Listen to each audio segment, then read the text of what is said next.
Hello, SnoopyDupas. Can you hear me? Can you hear your father? Can you smell what your father's cooking? Do you have your vapes? I don't really usually like to vape, but I'm trying to do it less than smoking. And also, I got inspired by Jay. By Jay Guilty of Crime. This stream is brought to you by Jay Guilty of Crime and all of the homies in the squad thus far. The squad runs deep, y'all. It runs deep. I'm going to go over a list of names of our allies for this cult / coven, temporary coven. We're in a transition mode. Benson, I'll probably have to rebel at some point because my dog won't accept me not getting up to take him out at 9 a.m. Listen, if you gotta rebel if you have to go AWOL from the cult, we will never chase you. We will accept you back, though, if you choose to come back, especially if you got to take the doggies wokies. And at this point, it's the middle of the night, so there's a lot less cult members here tonight. So if you, my children, wish to dip out and you're like, you know how sometimes you can leave and you can put a show on pause and then come back and watch it? Tell me you're going to take a piss or a dump or take your doggies walkies, and I'll just stop. We'll all do it together until it gets tedious. That would be so ridiculous, but let's try. Oh, shit. Oh, shit. Oh, shit. Here comes Australia. Hey, y'all. Oi, oi. I've been trying to learn new Australian words, and I got tricked into a few of them that I found out they're not good to say, apparently.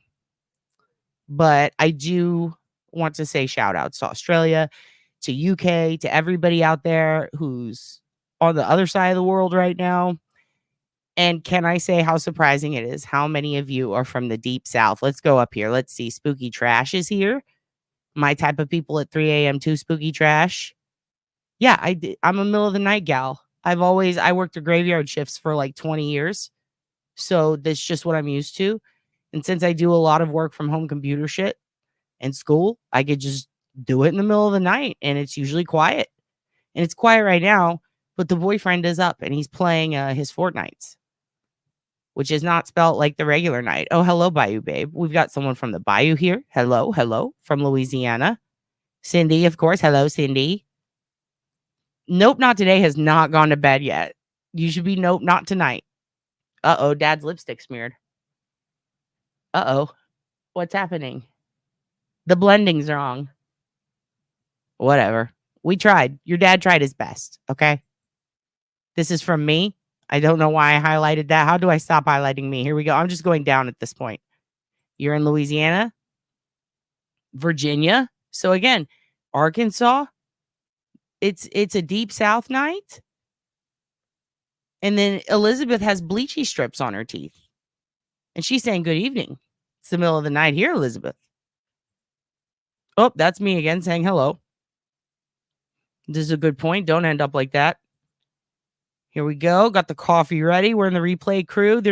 Since there's not as many of us, I'm going to go through and I'm going to play all your hellos. Hello. There's one person who was very rude to your dad and said that is it past 2 minutes? Where we at? Yeah, they fucking hate it.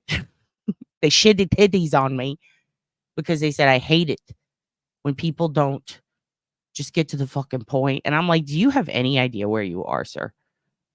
Do you understand that I almost never get to the fucking point? What are you doing here? This is an ADHD cult. Get out of here. We're never going to get to the point. Hello, Sydney. I still can't breathe.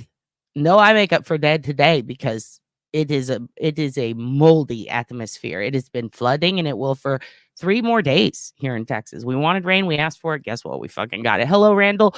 Thank you for your service, sir. I believe Randall was in Vietnam. Everybody say thank you. KK woke up to potty and now I'm live. Hey, guess what? You got on the pisser. You thought you'd miss her and you didn't. I'm here. I'm here for you, my child. Hello from Scotland. Listen, your boy Drew McIntyre just quit. How do you feel about that? If you don't know what the fuck I'm talking about, it's wrestling and we need to get you on board. Yes, me too, he says to Kay. Every doggo doing Mr. Burns like we can control the world. Remember when Mr. Burns was like, release the hounds. Imagine puppies. That's all I'm saying. Hey, listen, Francesca, my live timings are never, I'm telling you right now, quote me on my gravestone, quote me on my tombstone pizza. I'm never on time and I'm never consistent with the timing of the lives. Okay. I'll be consistent with my evidence and the data I produce. However, time, I'm still learning my time zones, people. The education in Texas is trash. But anyway, someone was like, I don't like it when you read through all the things. And then remember that one girl's like, why doesn't this bitch read anything from the people? And then she's like, my sister banged her ex. And I'm like, ew, your sister is gross. But anyway, good morning from Denmark. What's going on in Denmark, JC? What's the weather like? What's the weather like where you are? Let's talk about the weather. I'm in a lally mode today. Is it snowing? How much snow? Is it white? Is it cold? Bye, you babe. Nope, I'm with you. I haven't been able to sleep yet either. Oh, damn. See, I woke up really late in the evening so that I could do this. And you guys didn't get any sleepies. Listen, if you have to work tomorrow and you can't be here too long, we're going to start doing call-ins in a minute. If you want to call in and you need to get up for work and ditch out of the cult early, that's fine. We'll get you in first. Because you can't miss work, fuckers. You got to go to work. Francesca, you're in Australia. So a lot of you guys are excited about the Mr. Cruel thing probably, huh? Hello, Bernie Byrne. Oh, Bernie Byrne with your lipstick looks good too. Everybody's got popping lips. Gen X, your lipstick's great. You're from Tennessee. Hello. Cindy, I hate it when people try to dictate what people do on their own damn people are horrible sometimes, Cindy, but you know what? I try to think maybe they have diarrhea. You know, anytime someone's a dick to me, I'm like, yeah, you probably have some fucking diarrhea, right? Something's going on. A Houstonian. Hello, Kay. Hello, friend up the road. Or were you? No, I think it was Mosquito. Someone was talking about the 12-year-old girl who went missing in Houston. What is this? Or was she murdered? We need to look. Maybe we'll look while we await the call-ins. Because I want to know what that's about.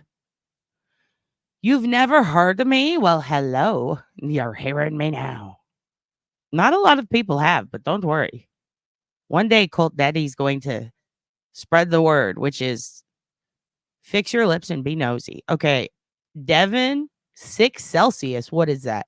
What is that here? Let's see. How many? Oh, let's just do Celsius to, you could just Google Celsius to Fahrenheit and then it'll pop it up and it'll tell you, oh my God, that's 42 degrees Fahrenheit. That is very cold. What do you mean chilly? That's fucking freezing. Are you in a block of ice? Are you doing internet in a block of ice right now?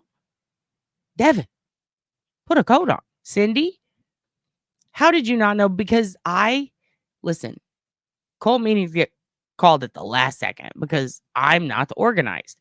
That was another complaint. Someone said, your data isn't organized. I said, yes, I fucking know. Help me.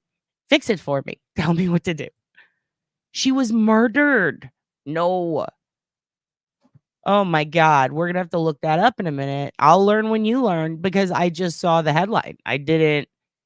And okay, what I saw was a headline and then it said, it said this girl was murdered, but then next to it, there were 2 people walking on a camera. So I'm wondering, are those suspects? We'll find out. We'll look it up. You never heard of Drew McIntyre? Well, he's a Scottish man who was in the WWE and he had a title shot and they did was that their first pay-per-view in Scotland? Have they ever done one there before? I think it was their first pay-per-view ever live in Scotland.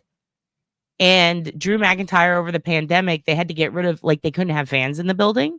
So they had people doing this, through Zoom for fans.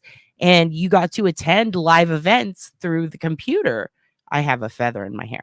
And I'm the opposite of Janelle from Teen Mom. I don't want feathers in my hair. And if you know what I'm talking about, put ones in the chat because we'll talk about Teen Mom after this. But basically this guy, he's a really great wrestler. He's a Scottish wrestler. He left WWE after 7 or 8 years. He was in a really cool faction with a lot of really badass dudes, right?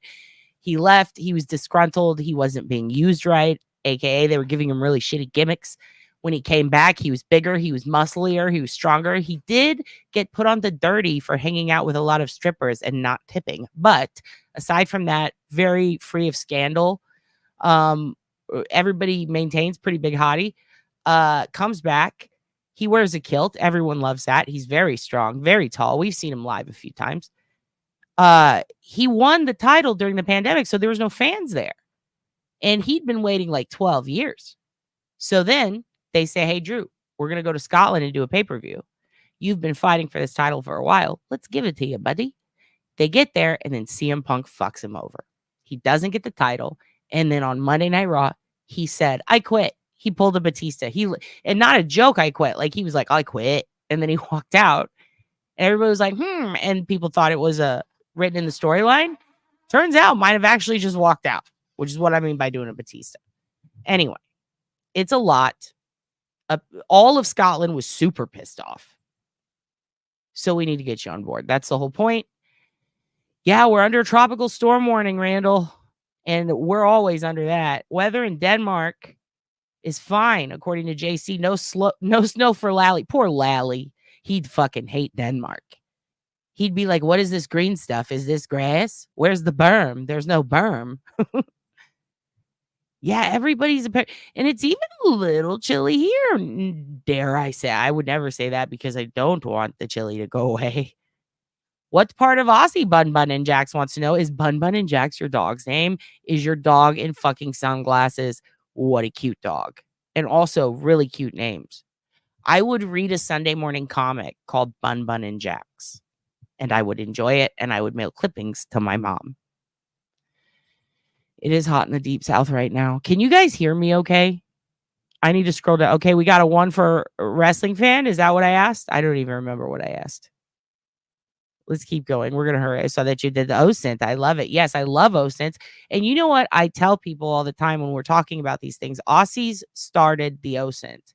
And they often agree with me. But if you look back at, like, aside from Basil, because Basil wrote the book on OSINT for the FBI, yes. But if you go real far back into who really coined it, and I wouldn't say coined the phrase. I don't really know where that comes, but who coined what we know is modern OSINT, like as far as the internet goes and stuff like that. I feel like it was the Aussies, because all the best OSINT materials as far as pulling data and scraping shit online, screen name tracing, a lot of the best software is from Australia. So cheers to Aussies for that. And cheers to anybody who's into OSINT. We're going to talk about it. Thank you for the lip color comment, Elizabeth. It is Stilla, stay all day. And it doesn't say the color. I don't know, but it's this. It's Stilla. It looks like that. And I mean, really, it just, I guess it would be like a nude or a mauve. It's a John Ray scrunchie. That's the color. It's John Ray scrunchie. I don't know if that's official, but yes, Chili and Geelong. Where's Geelong? Oh, I've never heard of that. People of interest. I think she was strangled. Oh my God. So she was 12. Houston. She was a redhead, right? Or like light brown hair. They think she was strangled. So those kids looked young. We're gonna have to watch this in a second. Because if that's those little fucking psychos, if 2 teen kids did that, that's a sign. OnlyFans, Randall, you're in the wrong forum, bud. Not today. What temp haven't been? Dude, it's been like 100 degrees, Devin Rex lady. Is that your kitty? That's a cute kitty. Oh my God. Hello from Australia, HB. I'm so happy my Aussie fans are here. I like you guys. I don't like calling people fans, though. I'm going to call you my children. I hope that's not too weird, but I am your dad, so fucking get your shit together. Clean your rooms. Wait a minute. Go back. Bayou Babe. Back in the day, I lived next door to Junkyard Dog. Dylan. Junkyard Dog's neighbor's in the chat. Junkyard Dog's neighbor is in the chat. You got it too, sweet.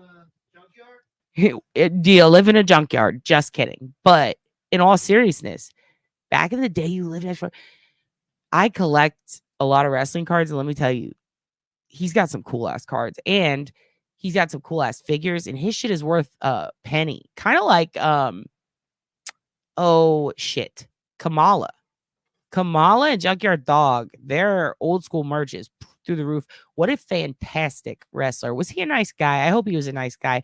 Most wrestlers are really sweet little teddy bears. Hi. You both hi. What is that from? How do I know that? Oh, Janelle. Okay. You're talking about, oh, that's what I said. I said one's in the chat for Teen Mom. So you know about Janelle. Oh my God. We have to do a Teen Mom episode where it's just true crime and Teen Mom. Like, how have we not? My boyfriend's staring at me holding a frozen pizza. And if he knew what I just said, he has headphones in, he would not be smiling. I force him to watch Teen Mom shit. Barbara from Rhode Island, right?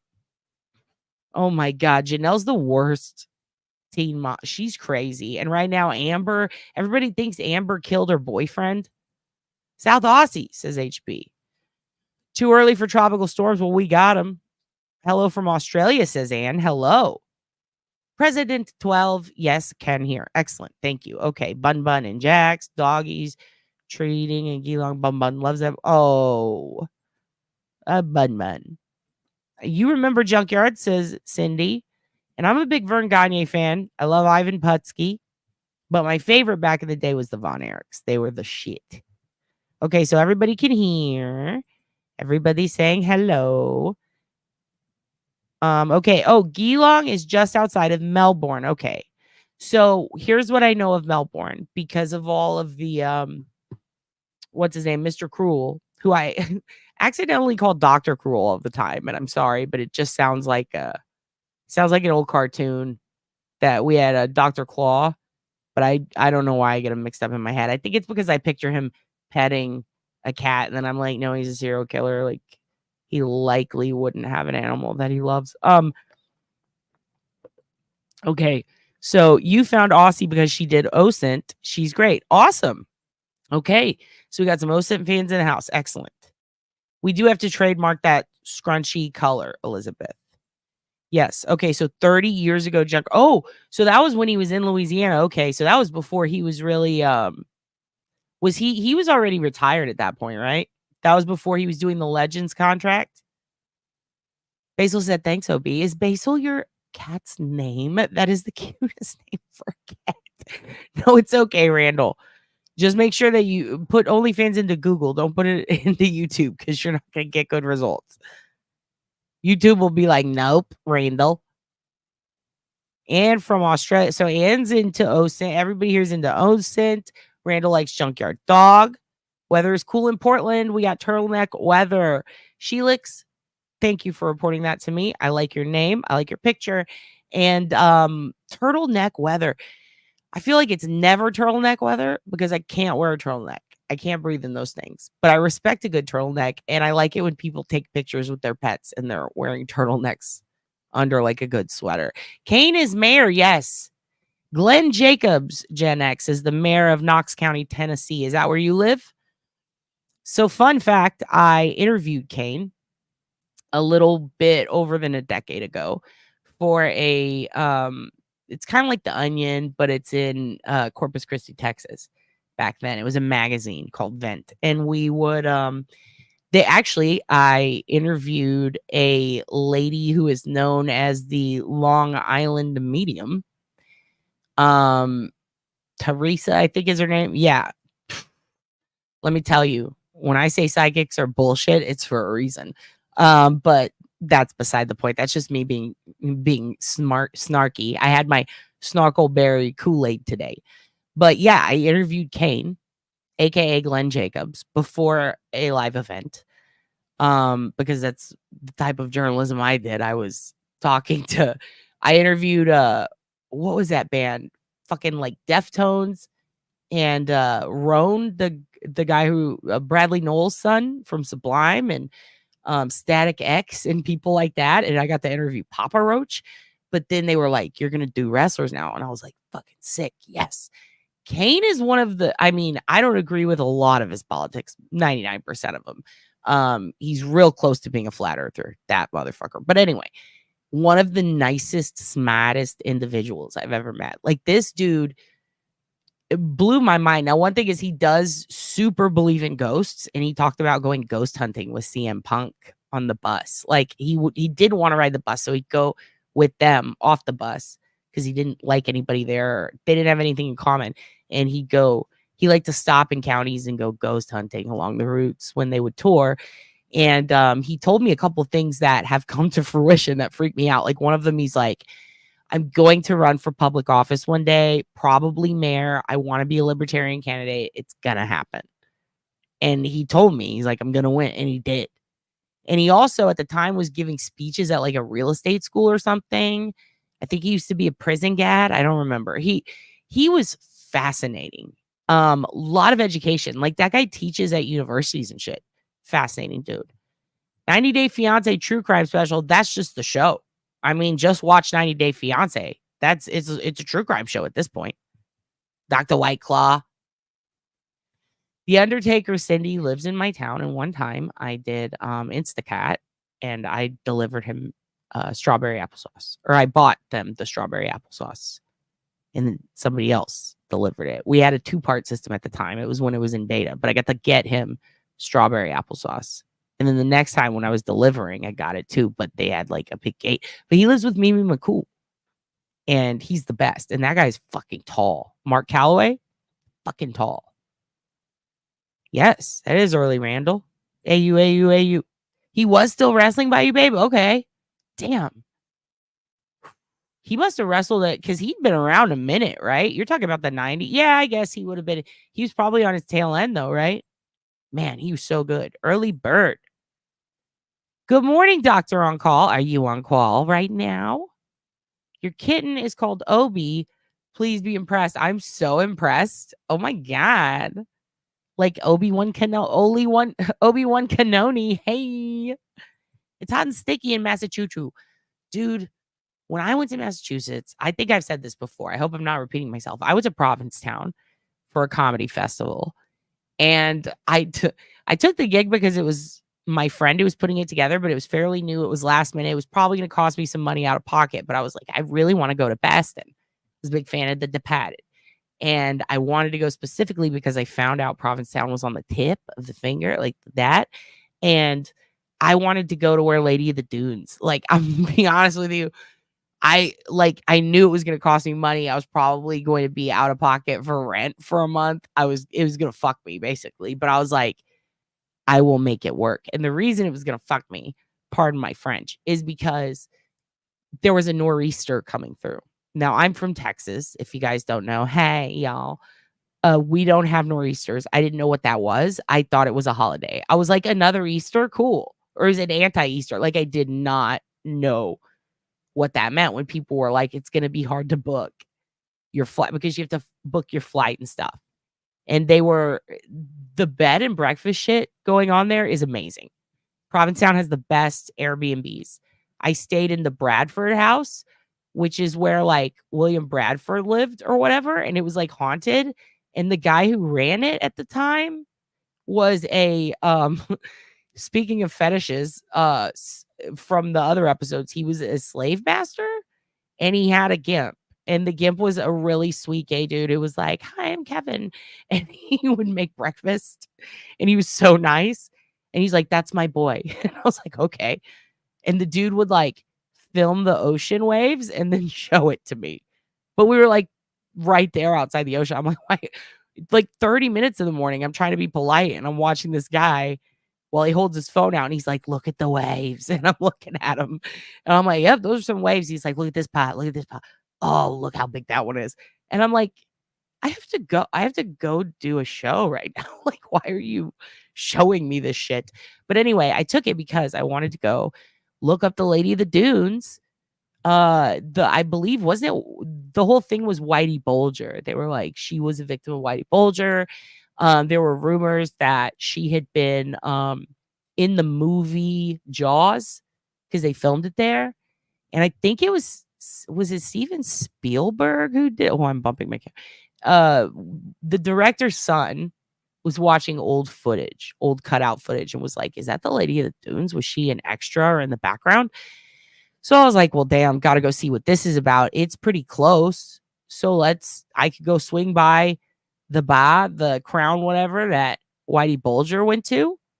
I could see some mafia shit, some Boston mafia shit. And then I could go to the quad and crab walk with Bev. No, I'm just kidding. But I did want to go see Lady of the Dunes shit. And let me tell you, that it's isolated. It is spooky dooky out there. but it's really cool. Provincetown is sick.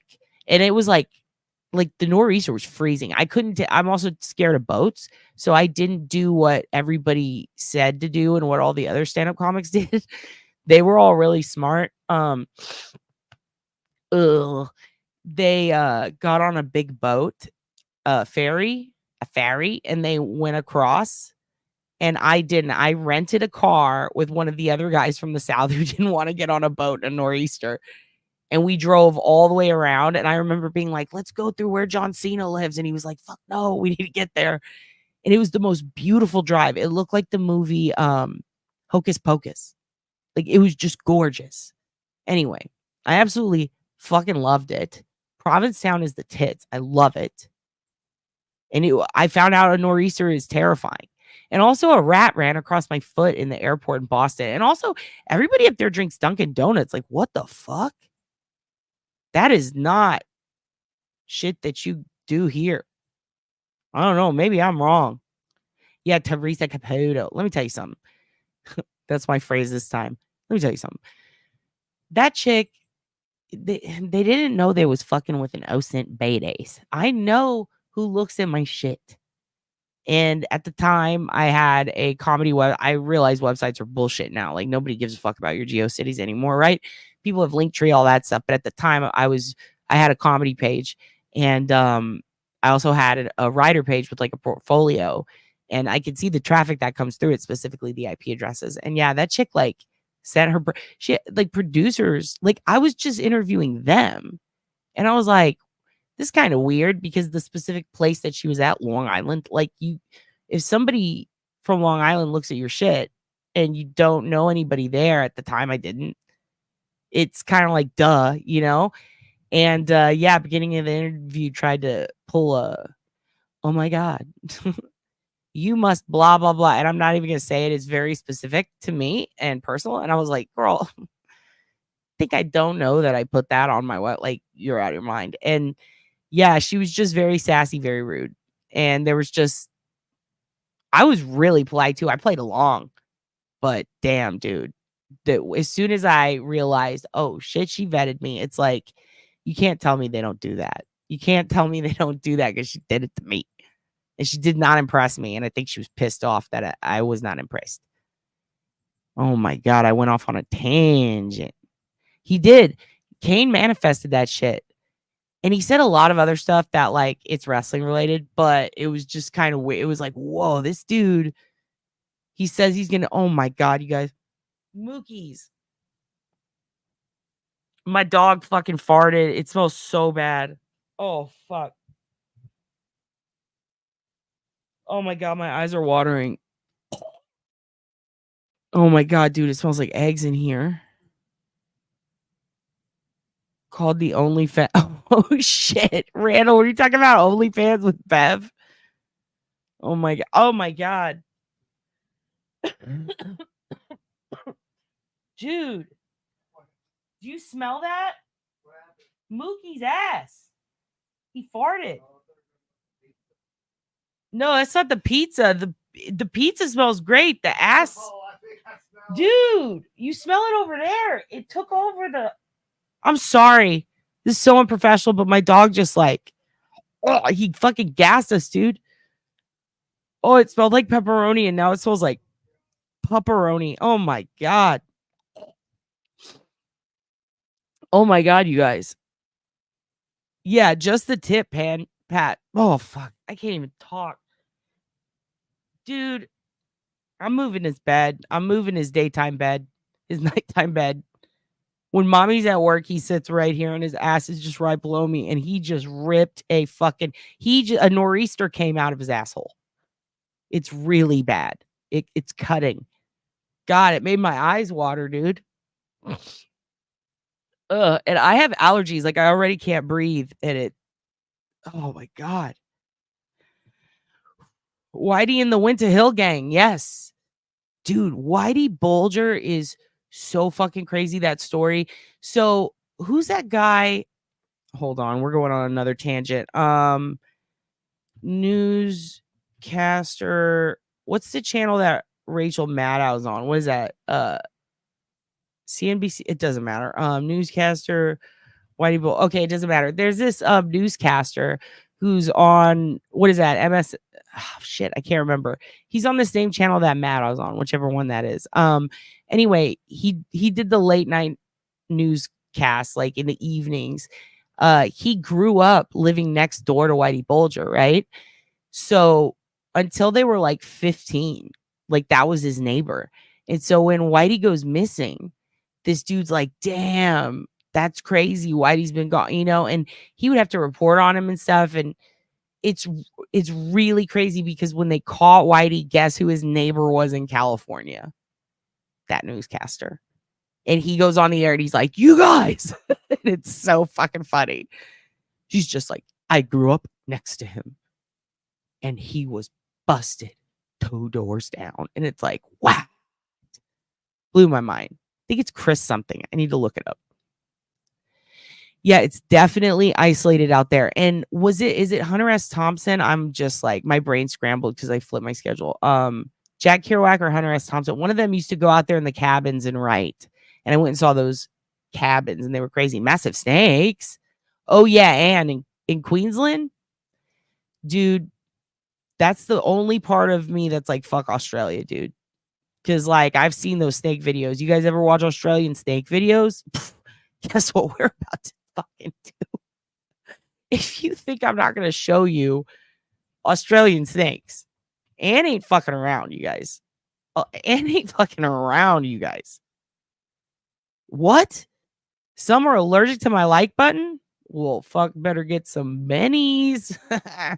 Australian snakes in the house. Oh my God, you guys. Steve Irwin is, oh, I miss him. I miss that dude. Australian snake in the house. Where's the one where it's in the room? Oh my God, you guys. We're about to wake your ass up. If you ain't, and y'all, by the way, this is really funny because my boyfriend's ex, her family invented that. Poopery. Yeah, dude, they're allergic, but you know what? They got to get those bennies. Those cabins are cool and creepy. That was Hunter, she says. Y'all, my dog's fart dissipated, but it's lingering. And yes, it's MSN. Do we know the name of the anchor? Yeah, I almost had to walk away for a second. Animal farts are savage. You have 2 cats. Oh my God, I need to dilute the gas. Yeah. Purple, scrunchy fragrance, air. The Linds, don't gag. It's all right. His asshole closed up and cut off the scent. It's not coming in right now. It gets stuck in your chest, though. The smell of my dog's ass. It's bad eggs, and I love eggs. There's no such thing as a bad egg unless my dog's farting one out. It's so bad. It's the man eating spiders you're afraid of? Who ate spiders? Who? Keep them the hell away from me. Don't worry, you didn't miss much, Tracy. My dog farted and I almost threw up. That happened. I went on a rant about wrestling. We have not gotten to the fucking point. I think that's pretty. We found out. Okay, we're gonna watch some spooky Australian snake videos, and then we're gonna go look up the girl in Houston. Because who doesn't want to be scared in the middle of the fucking night? Steve Irwin's the best. Bindy's the best. Little baby Bob, is that his name? Oh, the best. I'd rather see a snake than a rat. Yeah, dude, rats are fucking scary. Diabetic cat farts, Randall says. What's a diabetic cat fart like? Is it bad? Sounds pretty bad. Smell is 80% taste, says KK. I'm still prejudiced against stingrays, said Rabbit. Me too. I won't go near them. I won't go near them. I will not vote for them for public office. I don't support the stingray. Catch the rest on the replay, Sarah Gray. Cute doggies. If I remember correctly, didn't you say you have 2 Frenchies? That's crikey. Crikey. Oh, I might look at this snake. You're too funny, Tracy. Queenslander here. It's the spy. Listen, I don't mind snake videos, but we're not watching spider videos. I can't. If you want to see me scream and throw a chair, let me tell you something about me. I saw a spider that was this big, which is a little bigger than a quarter, crawl into the back of my computer a couple of years ago. This was about a decade ago, actually.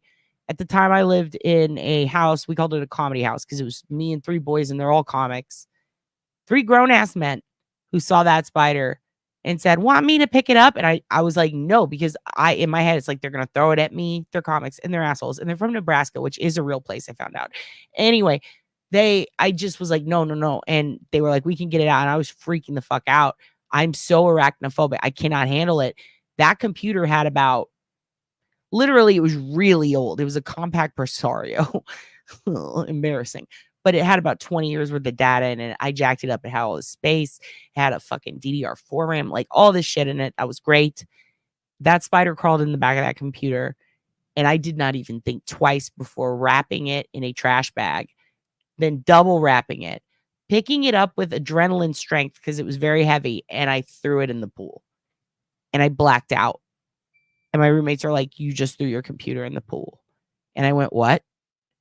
Because I can't fucking handle spiders. I got bit by a brown recluse on the titty, and it made it swell up really big, and then they had to take a chunk out. And I said, "Fuck spiders." And I like to say that this is the first time they've both been the same size, so I'm going to keep a spider, but that's a joke. I would never do that. I fucking hate spiders. If I see a spider, it's dead. I don't, listen, I'm not all, every life is precious. No, spiders deserve to die. We should burn them all. When your cat got diabetes, Pat says, she had a nonstop appetite, and I had to inject her with insulin twice a day. She doesn't absorb food right, so the stench and the size of her poops are legendary. How big are we talking for a cat turd? I mean, they don't get over a buck or $1.50 grams, right? How big's a cat turd? I don't know. They're big, a little bigger than bunny turds, right? Are we talking like a 3-inch Duke? Are we talking like, is it the girth of the poo or the length that is impressive? Very interesting shit. Okay. Don't pull out stingray barbs with tears, says KT. Your little avatar thing is very cute. And I won't pull out stingray barbs. Ever. I won't even put them in. Rabbit says, "Pat!" And that's a cute kitty also. Francesca says, "Southeast Asia has some huge spiders. Eek. Only one rule, no Dutch oven games in bed. Good night. Nope, not today." Again, so fitting, your screen name. Okay, Hutzman spider who lives on my ceiling and eats all the other bugs. Bernie is the size of my hand. Bun and Jax, why do you have a spider living on your ceiling? Tell it to go away. Yeah, F spiders. I hate spiders. Listen, Bun and Jax, I want you to have a great life and experience love and happiness, but don't bond with the spider. You listen, do what you want if it makes you happy, but don't bring your spider to the cold. You can crochet me a snake ray if you want. They are big sellers, I think you mean it, Mark. You know what? We were talking about how anyone who can crochet, I bet you can make money crocheting cock koozies for male strippers. I think the male stripper cock koozie market could use the crochet market's historical precedents of coming up with really new and creative things, such as, oh my God, my dog just snorts so loud, such as like the Baby Yoda crochet. People have crocheted houses. I feel like we got to get in on this cock koozie market. Somebody does. Doctor on Call, you could go on Stingray Tank. I'm sorry, that was inappropriate. Shark Tank. I would love to hear which OSINT tools you are using. Do you like tools like OSINT, Gram, Sherlock, or other scripts? Or are you talking about watching people's IPs? Oh yeah, I talked about watching their IPs. I would love to learn. JC, they made it super easy now with a couple of different I don't really know if they're like a company or just a brand, but basically the website that's them has been using APIs for like scraping all of them, and then ooh, that looks good. And then instead of putting them all together, parceling them all together and saying here's all the feedback, they actually go through with the algorithm somehow. They've like figured it out to where they can basically separate common patterns so that you're getting more isolated data to what is more accurate, basically. So they're funneling out known unknowns, like, that we can't guarantee that this is this person. So instead of giving you that feedback, we're going to give you the feedback that we know. And here's how it's connected. And one of those ways is through IP address. And you get 10 free searches a day. And because they pop up a Spokio ad every time you do that, people think that they are branched off of Spokio. But in fact, they're just basically getting sponsored in a way. So part of the way that you get that free search is that Spokio technically pays for that search. Does that make sense? So Spokio's in on it, almost like a sponsor in a way. And since they're scraping them anyway, I'd imagine there's some sort of cross-platform deal or something going on. But they don't always pull up the same data as Spokio. They pull up more honed in data.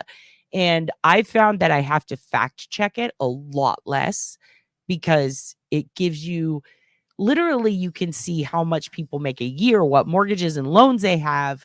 You can see all sorts of stuff. And then it will give you all of the attached ones under it so that you can go, oh, okay, this is someone different. If you want, you can still get that extra material back. And that's just like a super easy one. I was using the OSINT Combine, which was the whatsmyname.app. I got into Dhash last year. Anything that's a breaching service, I think that a lot of people don't take advantage of breaching services. For example, if you look up have I been breached or have I been pawned, you can see basically all the feedback for whether or not your specific account has been just by putting in your email. So it's not like a credit check. You don't necessarily have to have specific credentials to look up that shit. So technically, theoretically, you can do a breach check on someone else's email because that's open public record once it's been breached. So when you do that, you can get a lot of feedback about personal accounts. And I think that that's probably one of the ways that I don't think people consider. So as far as OSINT tools, there's a shitload of them. There's a lot of softwares and hardwares that I use. I actually made a chart for people. But as far as like, I try to focus on free for the channel. When it comes to the more technical stuff and programs and various things that I'm helping test for beta, I don't really put those out there yet because we don't know if they're going to be a flop or not, but also because some of them take a long time to learn. And I don't want people going out and, let me give you an example. There are two programs that one of them I've only mentioned once and for a reason, that are still legal to use. And if too many people use them, they might be illegal because a lot of people are mentally unwell and fucking unhinged. And in order to use them, you do have to pay for them. And it's a pretty good chunk. It's like $79 for one and like $300 for another. And it gets you like a year, right? But it also is very complicated to use. One of them took me like 3 months to figure it out once I'd already paid for it. And I was pretty pissed about that. And I'm pretty technologically inclined when it comes to OSINT software. So I was like, damn, this would be something that I would typically recommend to a lot of friends. But the problem is if I do that, I don't want you wasting your money on some shit you can't use. You know what I mean? Simultaneously, when and again, I'm using that word too much, someone said, but I said, fuck you. And I'm good. Now it's going to, every time I say it, I'm going to, anyway. That's how my head works. I'm trying to catch myself from not repeating things because, I love patterns, but we can also hate patterns. The point is, I don't want to recommend a tool until I've used it at least a year, at least for that. When it comes to safety stuff, like internet safety stuff, you can usually know within a month or two if it's good. But I want to kind of get used to them and then determine, can other people use them? Is the functionality up to snuff? Is this something that I'm going to recommend and that people are going to go to and go, ooh, I have this expectation of it. And then they're going to be really bummed to find out that it's like a Cellbrite course. Like it's going to take you a long time and you kind of have to have this other knowledge before. And that means, and if you had that, you would have just gone back and learned that because it was free. And now you're just wasting these months learning how to use this software when really you should be learning that other software first. So what I'd like to do is eventually because they're telling me on the YouTube shit, it's sending me all this shit about like, do you want to do a membership thing? And if people join, you get to give them extra shit. What do you want to give them? And I'm like, oh my God, I got some old podcasts I did with some sex workers that are awesome, where they talk to you about the industry and they tell you about all the creepy people they meet, and they tell you about how they keep each other safe. And then they talk about the bad parts of it, and they warn you on what to look out for. Is your kid being groomed? How the grooming process works and what happened to them. And I'd like to put that on there. And because it's a little more, it's not really graphic, but it's just very intense. I like to maybe put that there as like an extra, like, here you go. But I do think that I'd like to get more into those expanded OSINT tools that that are a little more technical, but that you can get a lot of really good feedback on. Right now, everything I've seen that's Australian is like the best as far as free and giving you good results. What's my name.app is one of them. That's them is one of them. What's my name.app. If you click on the OSINT Combine thing in the corner where it has their logo, it'll take you to the Australian website that gives you 5 other OSINT tools that they run that are all public, and they're international. So they work everywhere. So I think that that's super fucking cool. And I highly recommend that. But right now, what's my name.app is down. Yeah, Maltego. I saw a demonstration. Yes. So Maltego is one of the ones that, yes, that is Maltego. That's one of them.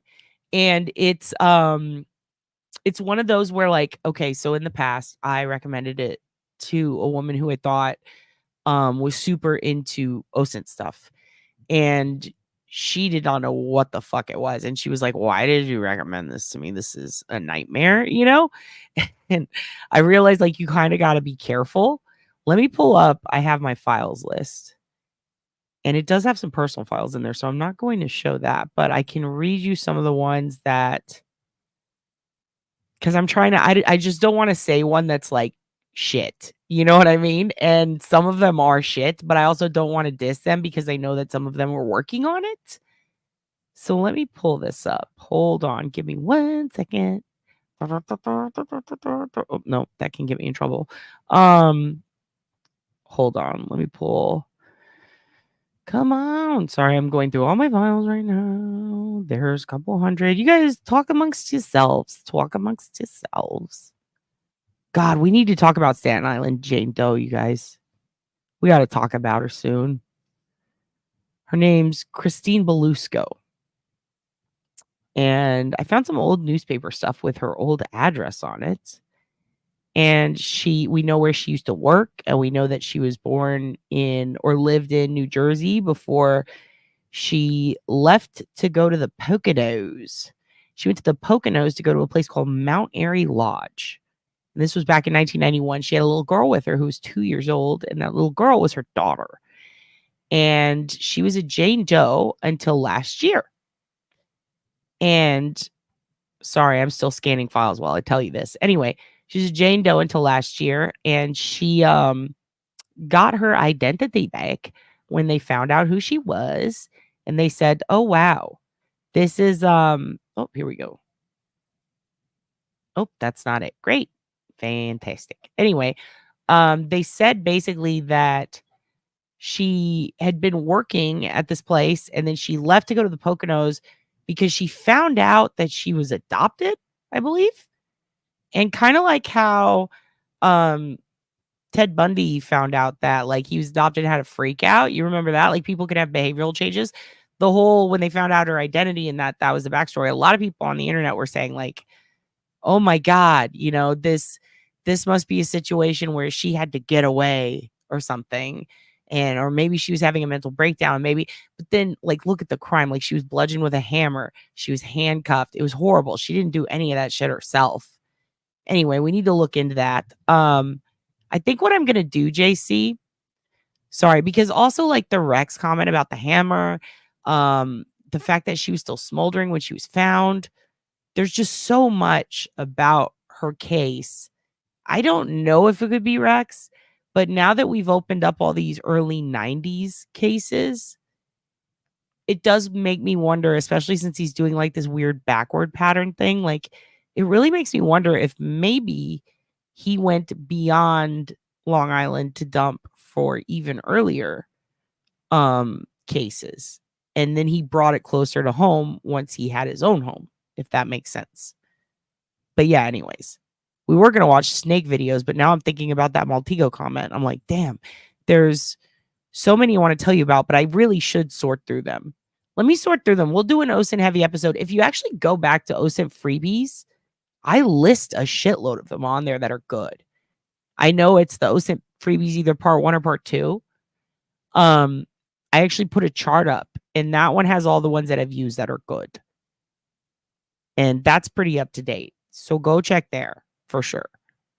Cause like right now I'm in snake mode and I'm not really thinking about that so much. I need to do that case soon. If you're talking about Staten Island Jane Doe, I have a lot on Christine. I found she had here's a bit of OSINT that I think I've discussed before, but you can go to also, by the way, this is McDonald's iced coffee from right before it closed a few hours ago. And it is not that good. It is watered down. But anyway, yeah, the Christine Belusco case. So what's interesting is her family did not report her. Oh no, what's popping up? What has popped up? Is this from Streamlab? What is this? Go away. I don't know what that is. Yeah, so Christina's daughter is unaccounted for. Yes. The 2-year-old has not been found. So it's very interesting to me that we had that toddler in what is Microsoft Teams? Get out of here. We had that toddler with Peaches. And then she's around the same age as when Christine's kid goes missing. So I'm wondering if maybe, I hope not, but maybe her daughter is buried somewhere around there. Also, Staten Island Jane Doe, there was a hammer found under her body. She'd been bludgeoned. I believe she'd been strangled. They doused her in something that was not kerosene. I think they determined it might have been some sort of paint thinner. The exact hammer that she had, I was on a Reddit thread about this, where it was me and this cop and then this other person who did a thorough rundown of the case. And the three of us, we went balls deep in it. Like, we reported shit to the FBI about it. And it was about the hammer. We found out, because we were arguing, is this a ball peen hammer? Who uses this? And we narrowed down. I actually found some ex-cops and some people who ran automotive shops, and they also did collision repair.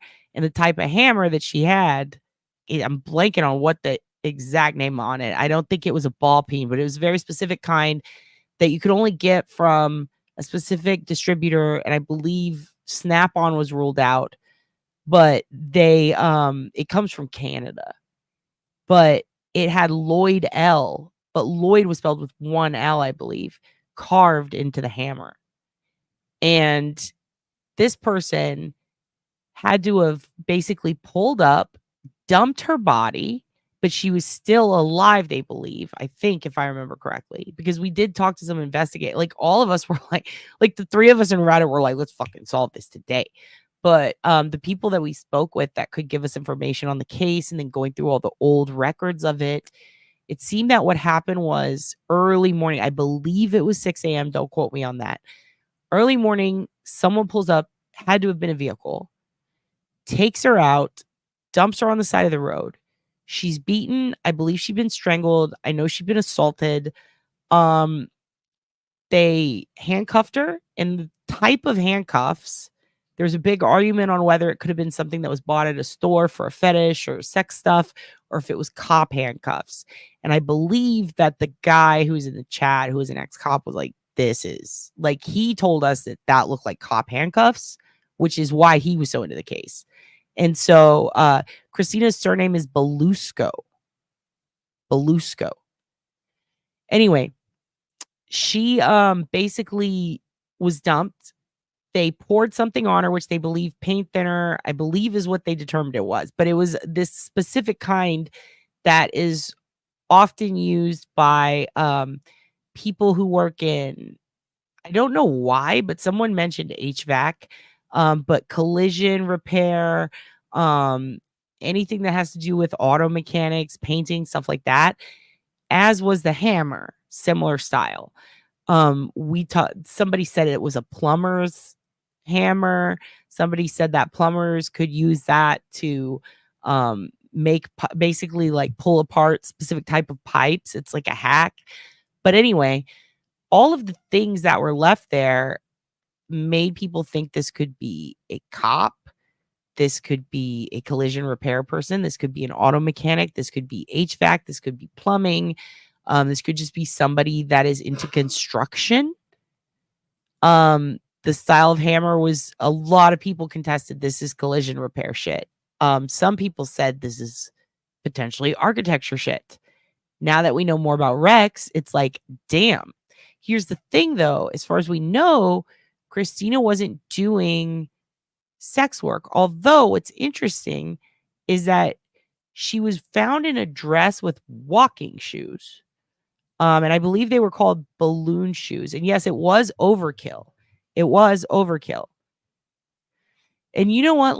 I'll just pull her up. Let's just pull her up so you guys can see more. And I made a whole presentation for her. We were going to give her an episode, but we may as well. Tracy, I can't recall. Oh, am I frozen? Okay, there we go. I can't recall. But here, let's do this. Let me pull this up. We'll put on the pictures. There we go. That's good. Okay. Let's do this. And then maybe we'll watch something about her. And then we're going to talk about the girl, Jocelyn Nungare in Houston. How do I say that name? Yes. Good night, Randall. Go get some sleep, bud. Yeah. Bayou Babe, overkill. Who said that? Bayou Babe. Yes. This is a cabinet maker's hammer. Did he say cabin or cabinet? Also, here's the thing about Rex. I went back and I saved that voicemail or the voice message he left on that coworker's voice message, but I recommend you guys do that too. That could be important. I'm starting to wonder if there were any unsolved cases in the area or even beyond, maybe in Jersey or Virginia, where somebody was calling and that information is still on the person's cell phone, because so many victims' families, especially the ones that I've met with cold cases and missing persons cases, they will save the phone and they will keep paying the phone bill if they have it. And they love to save, and they should. They're so smart. They're wicked smart. They save all of the voicemail history, or they'll save the numbers. And I cannot tell you, like, one of the cases that I help with is the Roxanne Paltoff case. Me and her sister found a lot of shit in those phone records, including roaming charges. And we had to beg the investigator at the time to look into them because he was not reading them right. It was the next investigator who finally looked into them, I believe. And he told her, he's like, we're getting a search warrant on this shit. Her mom saved all that stuff. The phone, she paid the bill for years. They were able to get search warrants based on the fact that there were roaming charges in this one block of time when the boyfriend was supposed to be at the hotel. They just didn't see the little F, which at the time on a singular wireless, that didn't stand for forwarding. Like, they thought that stood for roaming. And had we not noticed that and held all that for that many, had they not held it that many years and us not gone back to look and had that available, I don't know that a lot of things that are now in the process of happening that could lead to, hopefully, we're fingers crossed, can't speak on it much, but the things in the process with that case right now, we don't know if we would have gotten there had her family not made the decision to save all that shit. So there are families out there who saved all that shit from their cold cases in the 90s. What if there's a voicemail out there that matches Rex? What if somebody hears his voice and goes, oh shit, that sounds like the guy who was coming to pick up so and so that night. Just like the down the hill with the Delphi thing, like voice, video, patterns of speech, all that stuff is really important. Records, saving records. Anyway, I'm going to show you. Let me show you Christine Belusco. All right, SnoopyDupas, can you see her? Can you see her? I can't breathe. Okay. So this is Christine Belusco, you guys. She is Staten Island Jane Doe. When she was found in this dress right here. And she had on these shoes that kind of look like Keds. And they were called balloon shoes, I found out. Didn't know that that's what they were called. Here's a picture of her. It looks like she was in a wedding dress. It's interesting. I don't think it's a wedding dress. This could be prom. So her family, the reason that they didn't report her missing is because they were her adopted family and they just told her that she was adopted or she had just found out. And she was like, listen, I'm going to take a break and I'm going to go out. I'm going to find myself type of stuff. And she does. Anyway, when she goes to do that, they just assumed because they, I think, moved to Florida or something, or maybe they were in Jersey. Either way, they assumed that she had moved to Florida herself or that she had just, decided not to get in touch with them. So they hadn't really, thought about maybe there was something wrong with her because she had a 2-year-old daughter. So they were like, she's fine. Obviously, they thought really, I think the vibe I got is that they thought she was kind of upset at that news and they were waiting for her to come back. You know what I mean? So over the years, they didn't think Staten Island Jane Doe could be her because they didn't know she was a Jane Doe. Yes, catch up, Aussie Mel. Welcome, welcome. So Christine Belusco, yes, that's her daughter. And, the shits of it is her daughter has the same name, Christina Belusco. And it's just so freaking sad because they find her body in that state. And look at what a cool ass lady. She dresses like my mom dressed back then in the 80s when she worked at Woolworth. Yeah. Melissa's sister has heard his voice. I do wonder. I wonder if she has spoken out yet and said that that's the voice she remembers. And remember the friend of, was it Maureen Brainerd Barnes' friend who watched the Killing season recently? Someone tell me, was it Maureen's friend or Melissa's friend who also got the call about, and remember they mentioned, was it a Queens or a Brooklyn house? I'm not going to say the word. Ah, yes. Take off those bleach strips. They've been on too long, Elizabeth. Elizabeth, they've been on so long. Oh my gosh. Your teeth are going to be transparent. Yeah, look at that precious little baby. We'll go back to her. Look at this. Yes, it was Maureen's friend, Cindy said. Excellent. Thank you for correcting me on that. Telling me. Yes, Maureen's friend. I wonder if Maureen's friend has spoken out and said anything about Rex's voice. Yes, get your zoo fed. Feed the zoo. Yeah, I wonder if the friend has said anything. Because if the sister hasn't heard his voice, the friend heard the voice, right? I wonder if we can get in touch with her. I'm very curious what she thinks now. I'm very curious.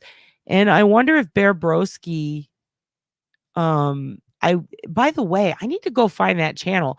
Bear Broski had a podcast he was working on with the other guy who originally filmed him. It's the Something Brothers. We'll go figure it out. I'll post it underneath. Incredible podcaster, extremely kind. Recognize that, the girls were more than just, their job or whatever they did. And he was one of the guys who was like, I think he was in rehab the next day.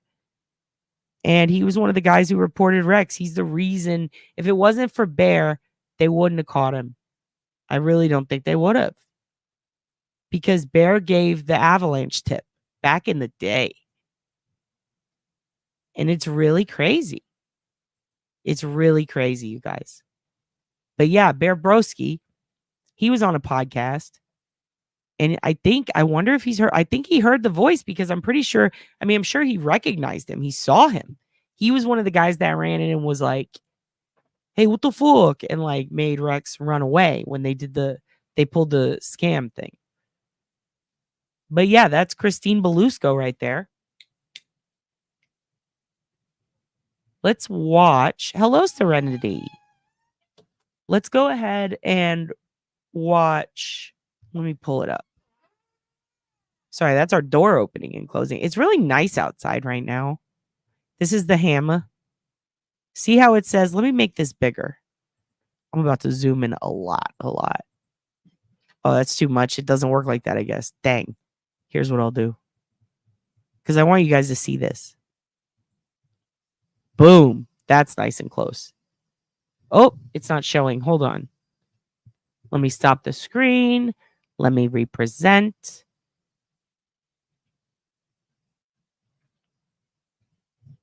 There we go.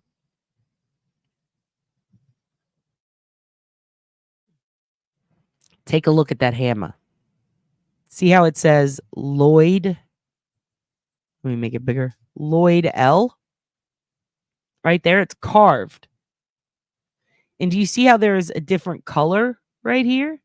In fact, oh my God, I'm just now noticing this actually. It looks like it's got some imprint right here and maybe some more carving over here. Oh, snap. And then maybe some writing here. We looked at this a lot and I never noticed that before. But you can see how it's burnt right there. Yep. And then right here, we've got the end of it. So if y'all remember what that is, what kind of hammer that is, because I can't remember the exact name we came up with. Yes, Bayou Baby, you guys are on top of it. Thank you so much. The Winters Brothers podcast. They're amazing. Oh, sweet bear.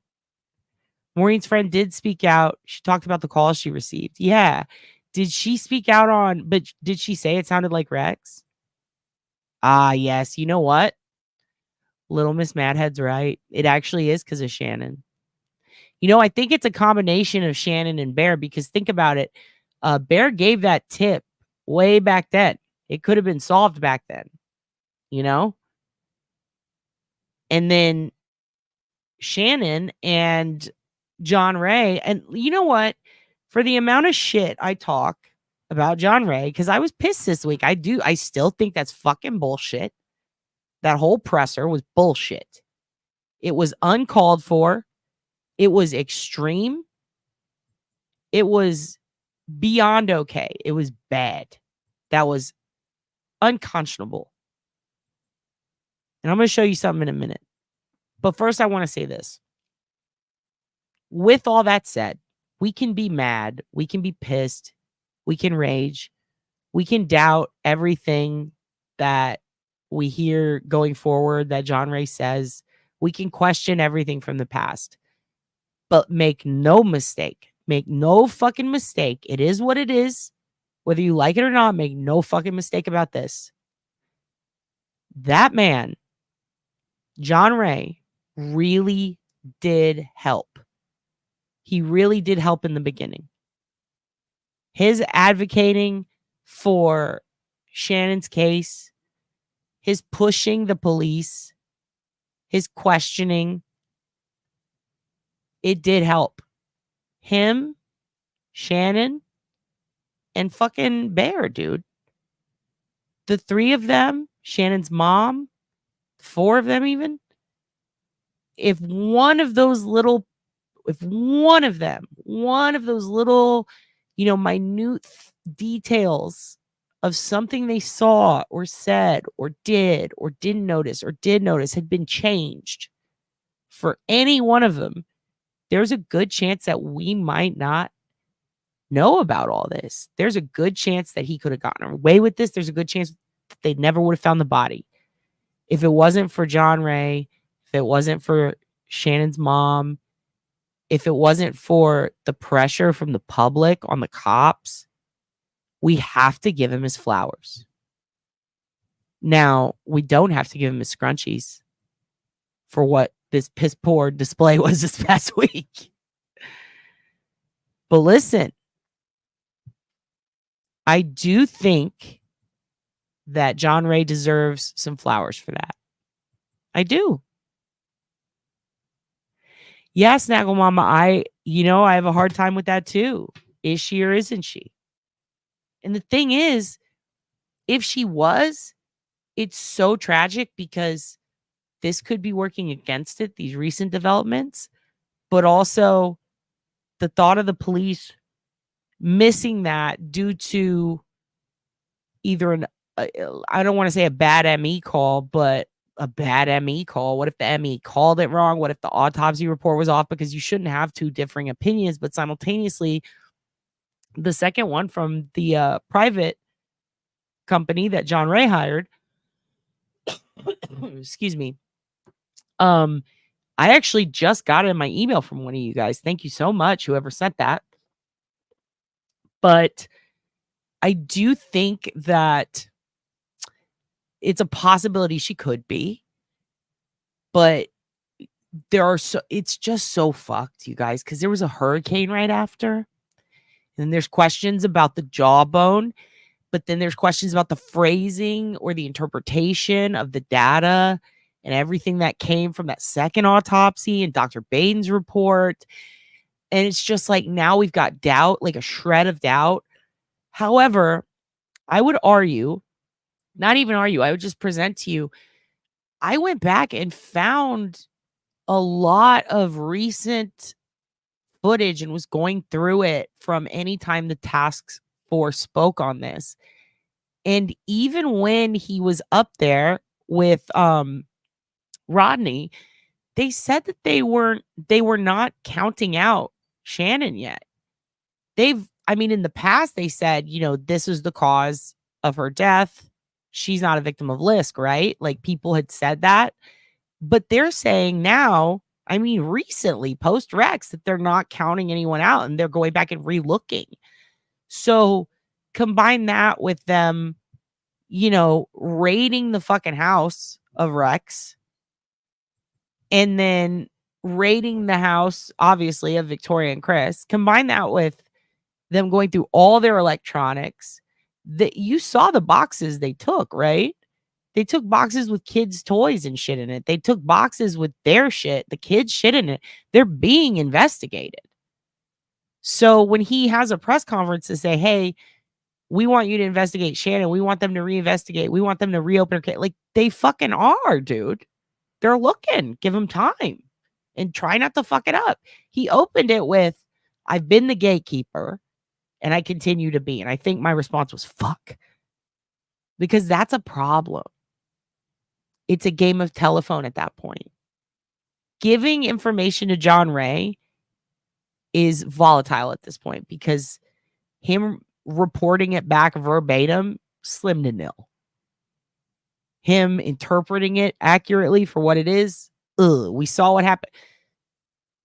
He took the actual troll account and shared that with Vinnie Politan and then said, we don't know if it's her. And then he said, she's saying this and this and that. Come the fuck on. Like, for real, come on. Yeah, he did. He read it completely wrong. I should have done this the other day. Okay, so anyway, let's end this point. The point is, we should give him his flowers for the work he has done. But we don't have to give him flowers for what happened the other day. That was fucked up. Cindy, you're saying hammer for leather work? You're talking about the Lloyd L. hammer? That's interesting. Is it? Would it be to pound out the leather? Like to keep it flat? This is interesting. This is one I haven't heard. Doesn't look like a building hammer to me, but it does look more like a metal panel beater's hammer. Huh. Interesting. He'd been left out, lied to. They not shown the man much respect or let him in the circle. He had dapper dresses. I love the man's wardrobe. Woohoo, John Ray. Thank you, Wound. I think you had an autocorrect disaster here, little Miss Madhead, but I feel you. I feel you. I think that, again, got to give him flowers for the past. The other day was fucked. Yeah, she might be, says JC. That's the thing, is we don't know. We really need to, wouldn't you agree, we need to kind of solidify that first? Like, was she or wasn't she? Now, here's the thing. If she was, then by default, that would be a victim of Rex, right? So I think what they need to do, and what they have been doing by raiding him, going into the woods, digging out shit, I think that what they're doing is they're trying to determine, is she a Rex victim? Now, you're saying to me that this could be a leather pounding hammer earlier, right? And my head immediately went to where Bayou Babe's head went. Leather belt was found. Rex's leather belt. And by the way, let's do this, because I did not do this yet. Rex Heuermann new pictures. Notice something in those new pictures. And I brought this up in regards to the jacket, and then I forgot about here it is. Where's these new pictures from? Oh shit, I don't want to open up a whole thing. Could be a leather belt, you know? I mean, this isn't like some big breakthrough where we're like, he did it, but like, that's a good point. If it is a leather worker's belt, that's interesting. Exactly, and no one ever called him a murderer. And here, okay, so this is the point I was trying to make the other day that I didn't even get around to, but somebody was telling me they were fucking being a little, hold on, let me pull my chair up. And I'm wearing my Stone Cold shirt. My Stone Cold shirt with red eyes, so I must have done it. Somebody was saying, you know, she supported people who made that art. And that's just as bad. And I said, no, she didn't. Like, I don't think you're getting, this is what I told this person when I was interacting with them. I said, I don't think that you're getting the exact, you know, chain of command here, basically. Like, I don't think you understand that she's not even supporting the people who made that art. Like, that's not what was happening. Here is what exactly happened with the art that John was showing, because they did explain it in the presser, but the way they kept going back to saying she was, this is what she read, this is what she liked, this is her inspiration. First of all, no. In order to think that, you would have to think that she directly reblogged that photo, or that she directly went to that photo and liked that photo. What actually happened is this, and this is what I was wanting to say the other day and didn't get around to it. I did come up with a metaphor similar, but I want to give you a more narrow one that is exactly what happened. Imagine you have Facebook and you add someone on your Facebook and they are your friend on Facebook. You don't know them in real life, or maybe you do, but either way, they're your friend now on Facebook. Now imagine 4 years later, Facebook says, hey, you're not allowed to post dog pictures anymore. If you post a dog picture, you're fucked and we'll kick you off. And in those 4 years, your friend that you added has become a big dog person. They opened a kennel, they have a lot of dogs, and all that your friend posts are dog pictures. And they go, dang it. Well, Twitter lets me post dog pictures, so fuck you, Facebook, I'm out. And then they leave. Now imagine that friend leaves Facebook and goes to Twitter, and they start tweeting out dog pictures again. But then that person, because it's been years, now we're at what, 5 years? Let's say 5 years. So then 2 more years go by. That person goes to Twitter. You're not on Twitter. You're over here on Facebook. But your friend went to Twitter and they're posting dog pictures. And then one day they go, you know what? I think I'm a furry. And then they start posting furry pictures.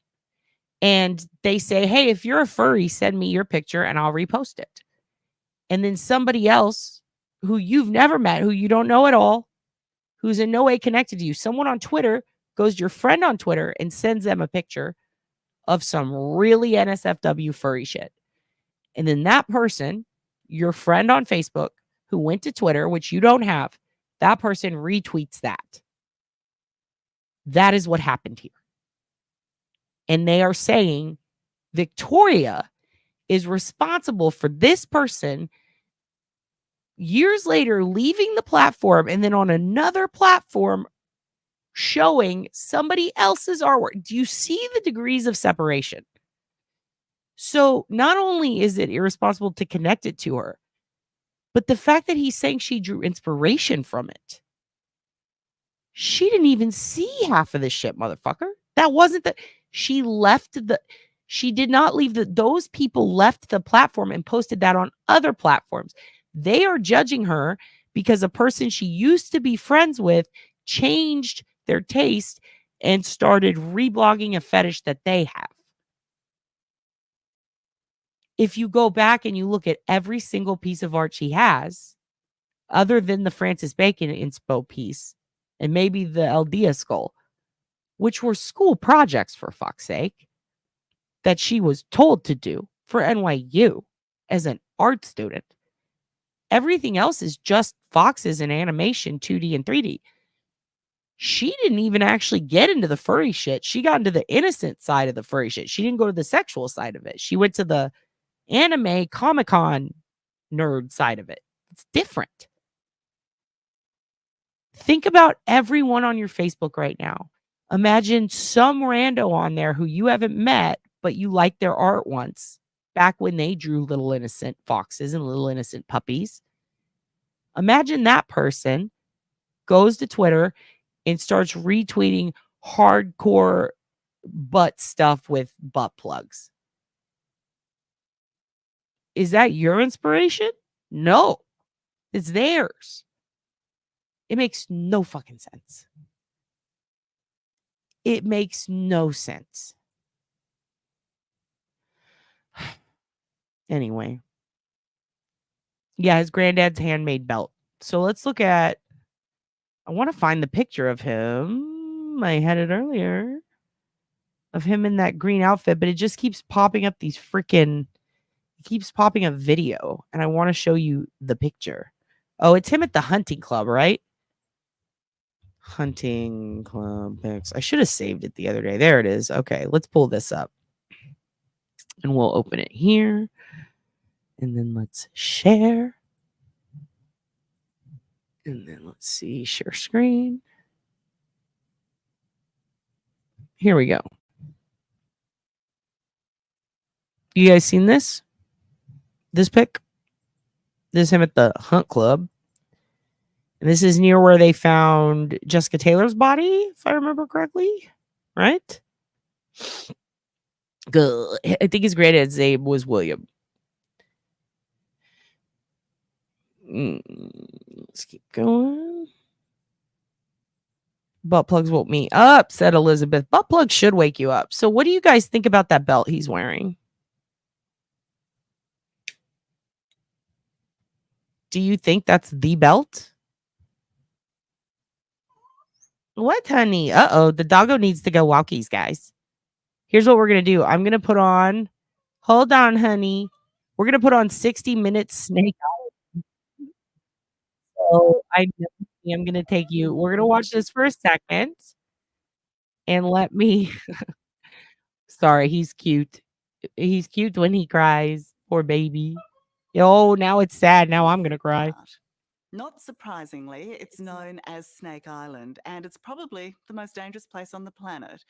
But as deadly as they are, the golden lancehead vipers are actually saving lives because their venom is being used to produce new blockbuster medications. So, with science leading, I agreed to follow, even though I was always ready to run.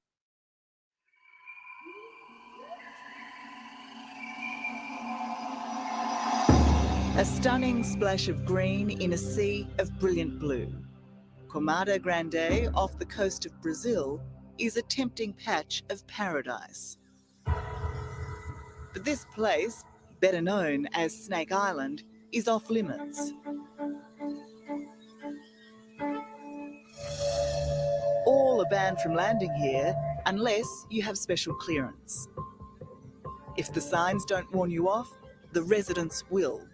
All 4,000 of them. Hidden in the trees and camouflaged on the ground, these are the golden lancehead vipers, one of the top 10 deadliest snakes in the world. You don't want to be bitten by these snakes. With these snakes, it will be a particularly painful death. You're going to die screaming. You're going to die screaming. Great. So why do you want to go anywhere near them? Camada Grande is the mecca for venomous snakes. But talk to the local fishermen on the mainland, and Snake Island is a place of legend, a place only fools would venture to. One of the main legends of the island is a terrible story. There was a family living there, the lighthouse keepers, and one night they were all bitten by the snakes and died. It makes people scared about going there. I believe the pirates had the snakes there for protecting their treasure. Would you ever brave the snakes to hunt for the treasure, to hunt for gold? No, I would not choose to do that because it's fatal. I would not risk my life to any gold, to any treasure. I don't think it's a good idea. So, ignoring good local advice.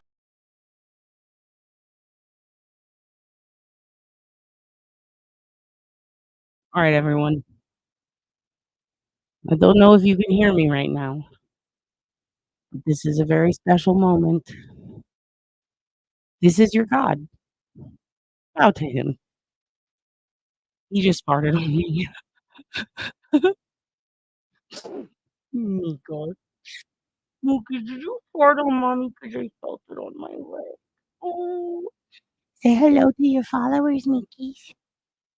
They love you. These are the people who buy you treats. They buy you treats. He is amazed right now. No, he's not. He's mad. Hold on, honey. Here we go. He hated that. Sorry.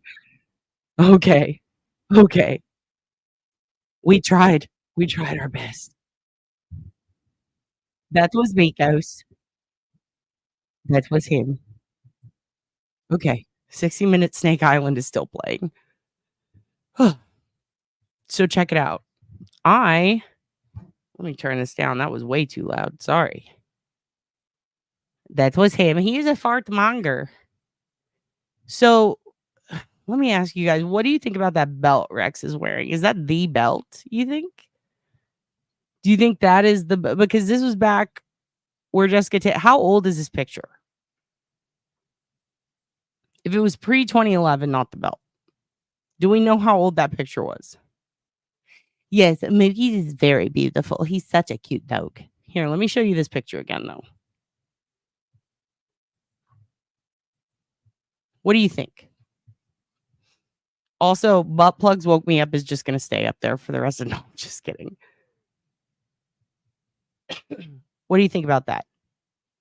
He's getting plenty of belly rubs and scratches, trust me. He's very handsome. Thank you, thank you, thank you. So he was a bit younger in this pic, right?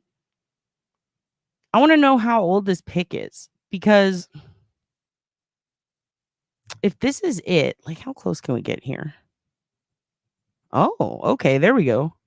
Let's get a little close here. There's something right there. Is that coming from in the jacket? What is that?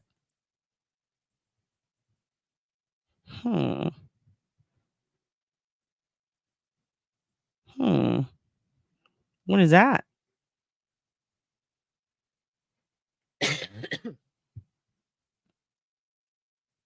God, the mold is so bad here. The pollen in the mold. I'm just gonna keep it up for a minute. You guys peep this for a second. I got to get my dog a treat. So we're gonna stay zeroed in, unfortunately, on Rex's crotchal region. But just take a look at that belt for a second if you haven't seen it.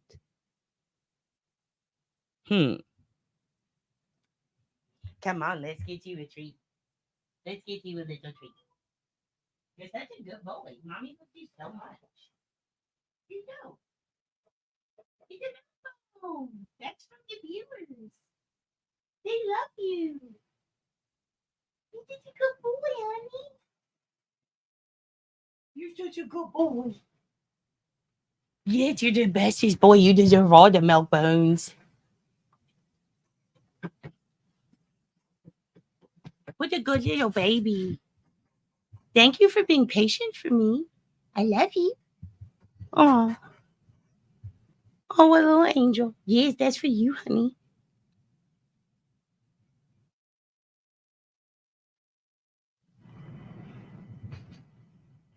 Okay, I'm back. Listen.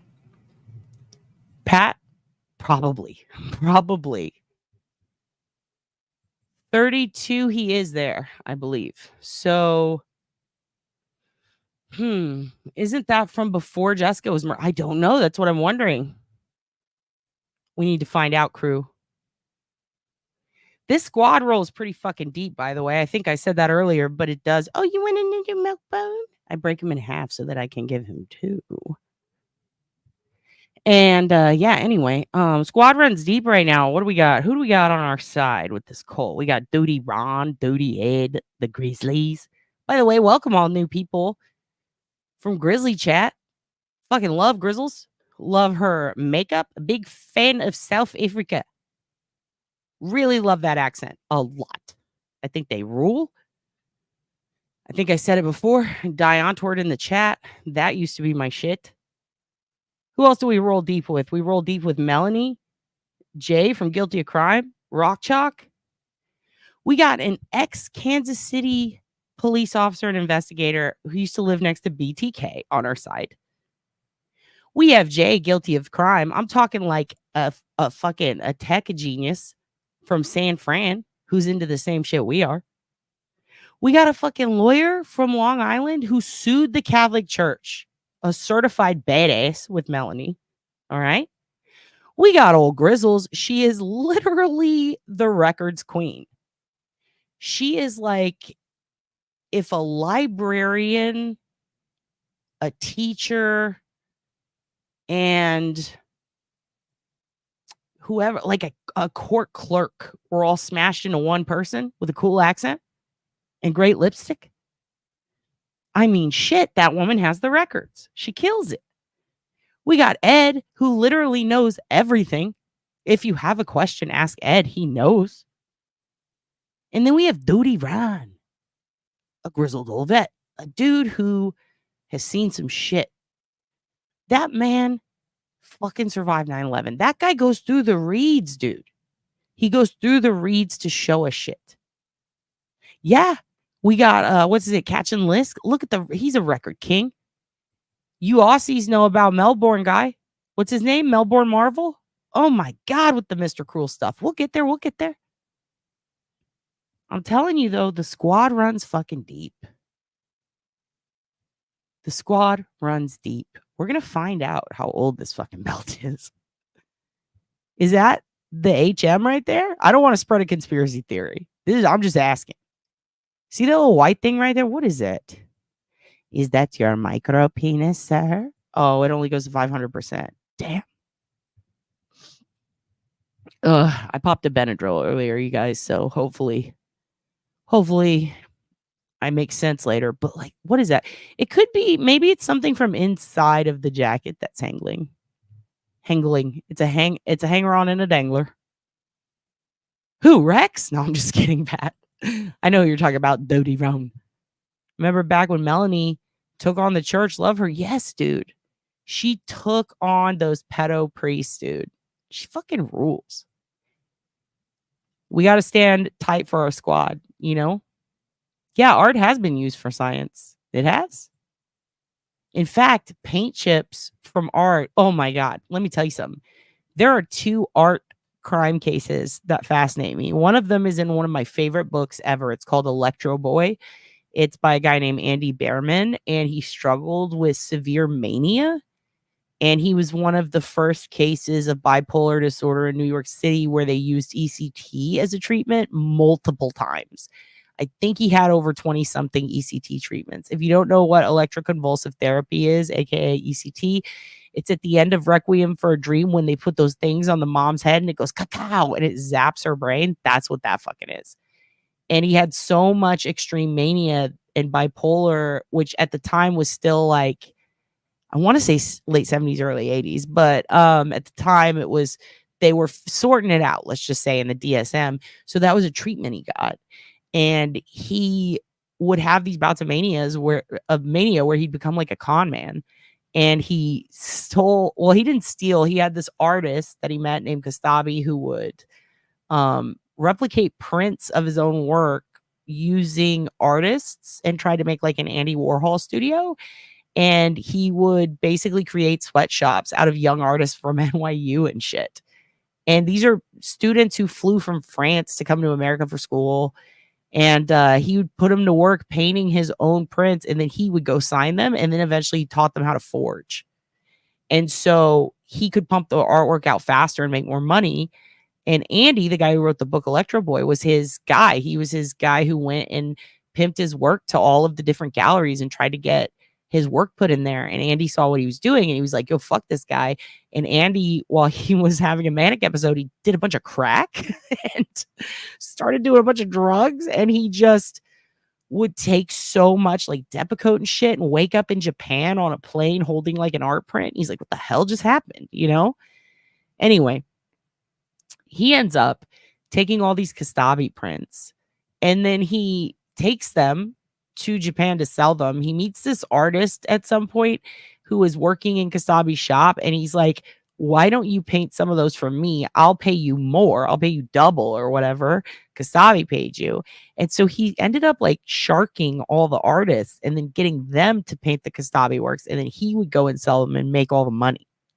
So that was a big art heist that involved the FBI. He ended up going to jail for it, I think. It was crazy. But that book is amazing. If you haven't read Electro Boy, read it. It is so unbelievable. It is.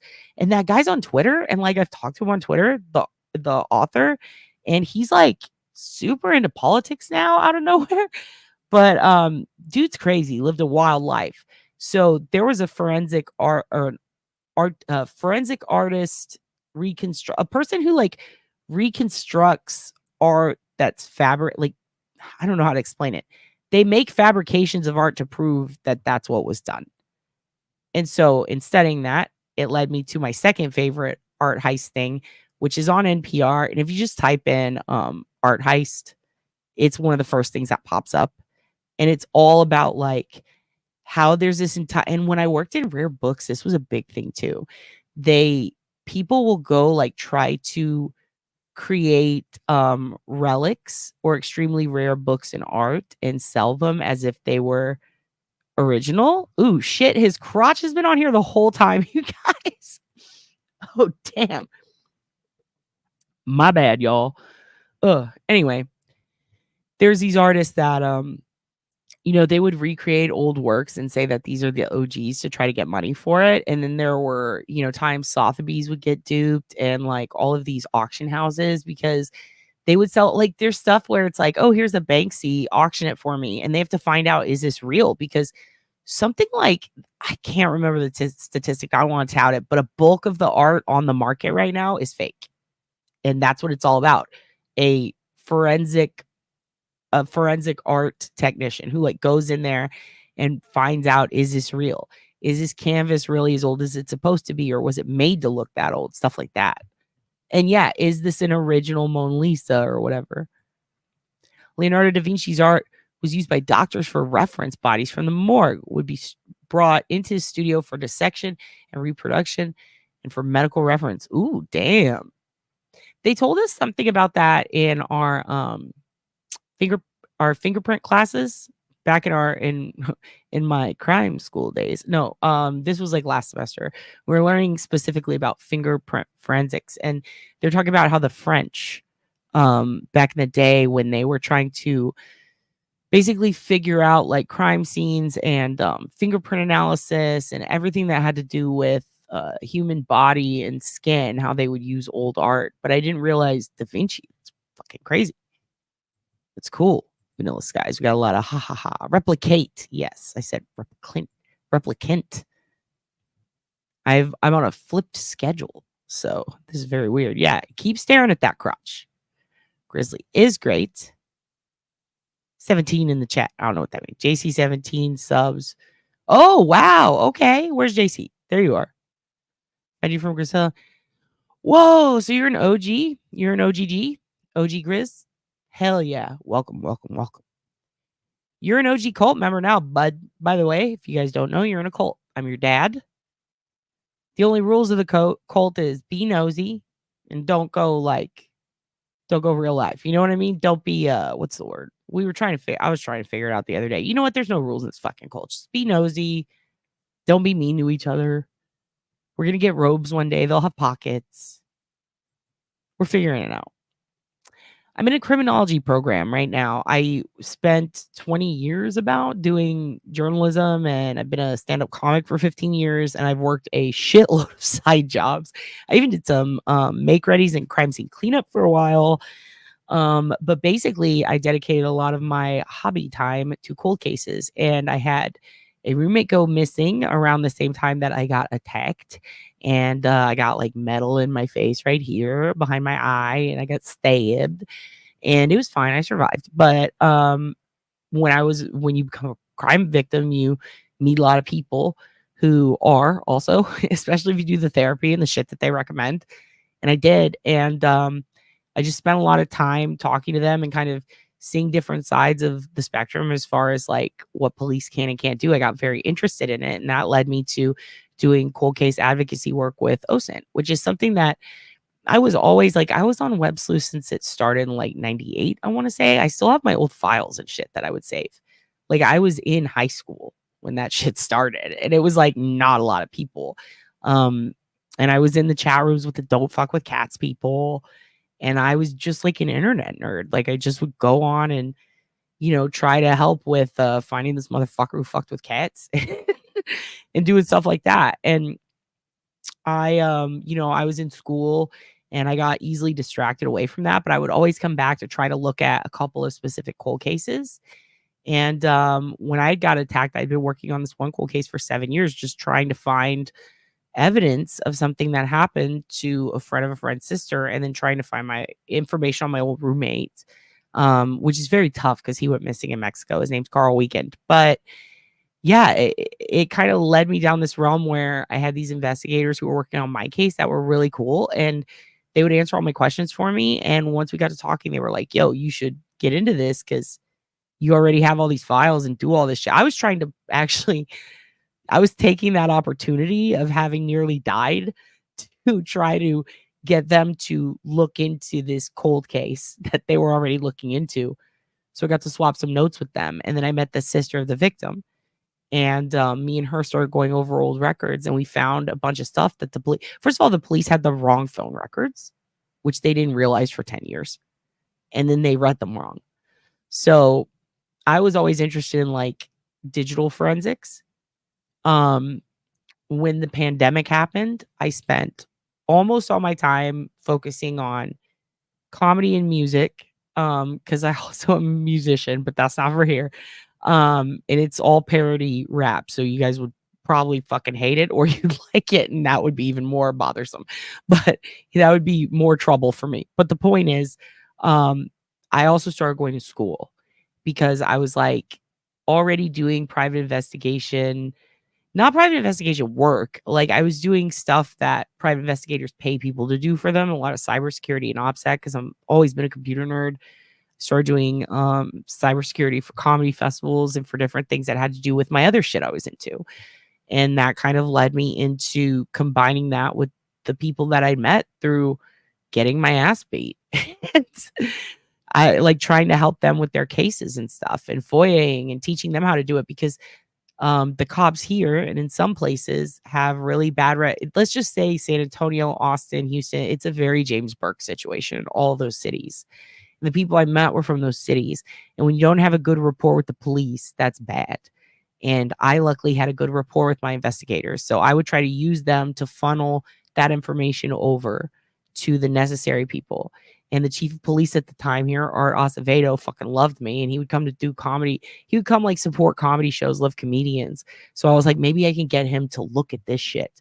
So I kind of found a way to use my comedy as like a conduit to get people to look at cases or to try to reopen lines of communication between the victims and whoever was on their case. And a lot of these victims, like I would only reach out to them if I saw that they were reaching out looking for help. especially if they were someone I met online, like someone advocating for a case, or if I had something that I thought could help the family and the police wouldn't accept it, I'd take it to them.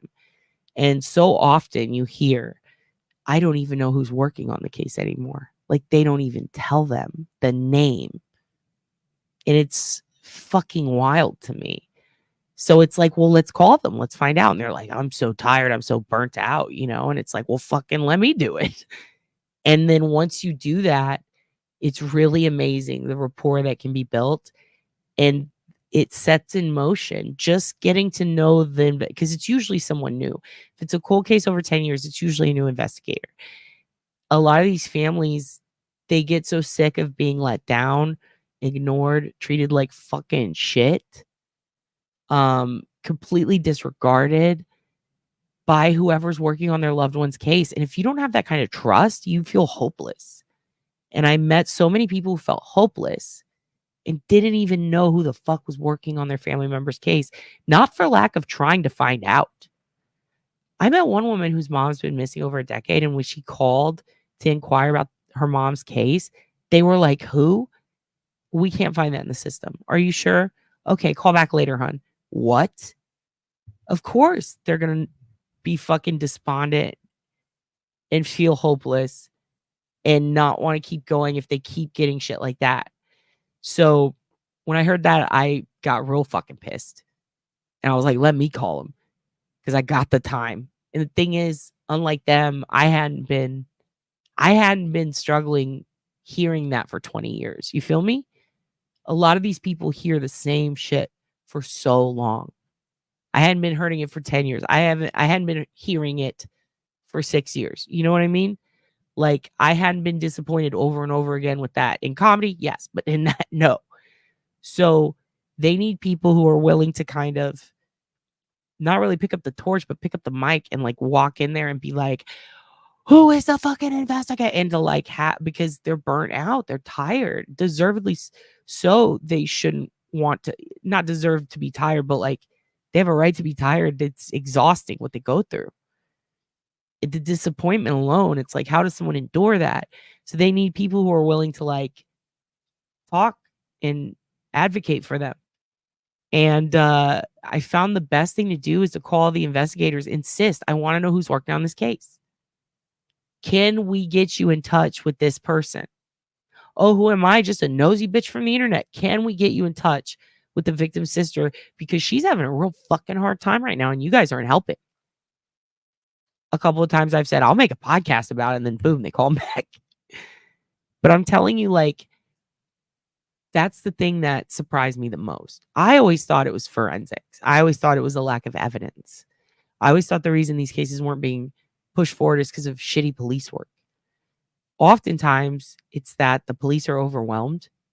The cold case department here in Austin, when I last contacted them, or when I first contacted them, they had 2 people. I think they still have 2 to 4 people. That's it. And a shitload of missing people. In Houston, it's even worse. In Houston, Kristen Galvan was a child who went missing twice. And they know who did it.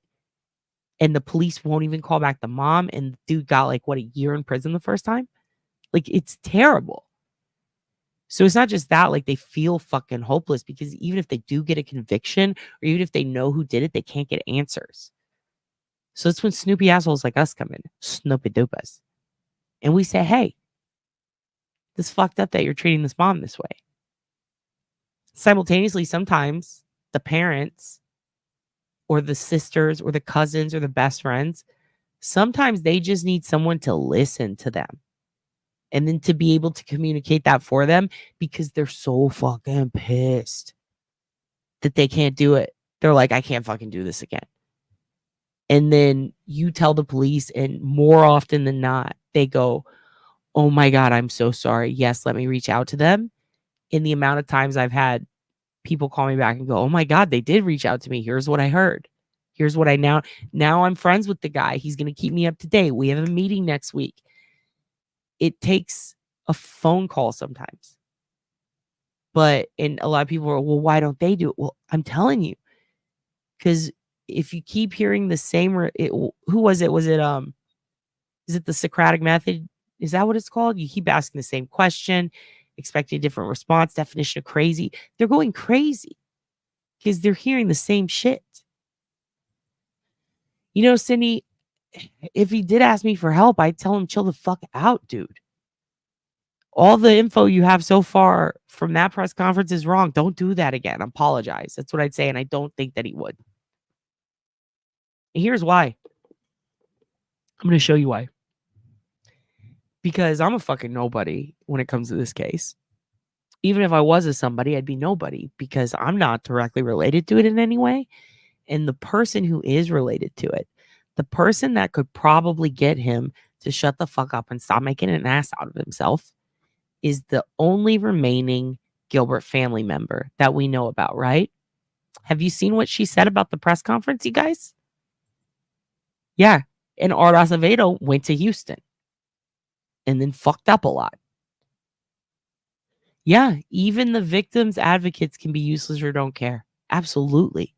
In fact, they oftentimes exploit, which is why it's like, I'll tell them, I'll be like, listen, let me show you what you can do on your own. Don't pay a private investigator, right? If it's something that's like a massive case with a ton of info and a ton of OSINT, yeah, that's going to take time. You need to pay an investigator. You need to pay a skip tracer. You need to pay someone to help you with that. But if it's something involving like a super cold case and it involves communication and shit, so often do the families get exploited. And that's another reason it's hard for them to work with people. So they need good advocates that are willing to stand up for them and not exploit them. That's another thing that's important. I'm definitely now been integrated into the cult. Welcome to the cult, Bayou Babe. Good morning. Good morning. I wish I had a fucking cape, but then John would say I fucking kill people. He does need a fact. Here's the thing. I would do it if I thought it could help. I would do it. But I tried to do it and I put like not directly to him, but I posted it on my page. This is a troll. Here's a picture, a screenshot. Here's how they trolled. It's literally from fucking 4chan. Look at how dumb it is. The difference in the writing compared to Victoria's actual writing, because she has a fucking degree and she's very good. She's very well educated. She's very good at grammar and punctuation, unlike me, who spells trying to. You know, you can see the difference in the writing. I put that up and he took that and he took it to Vinnie Politan and he said, this could be a troll, but it's her. And then he started saying more shit about her. So I don't even think, I think he has the right information. He's not interpreting it whatsoever properly. He's just not.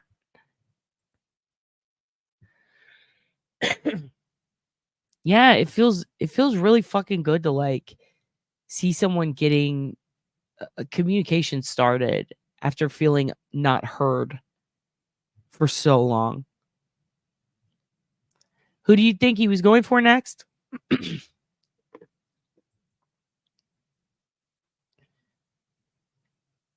Yeah, you can care. Everybody can care. Trust becomes very impossible. Yeah, cape. If I wear a cape, John's going to call me a witch. Yeah, he'd have to admit to being sloppy. That's the thing is like, that's the one thing I do worry about in life, just in general, is losing the ability to admit you're wrong. You know what I mean? Like, that's not the one thing. I worry about a lot of things, spiders, death, everything. But I really do worry about like, what if one day I'm just like, I become a fucking prick and I'm just mean to everyone? I don't want to be like that. What makes people that way? You know, it's usually stress and hardship. But I found that oftentimes, depending on how you look at it, stress and hardship can be a blessing, right? Makes you a better person, makes you thicker than a snicket, makes you strong, makes you built like a brick shit house. You know, makes you know what you can handle.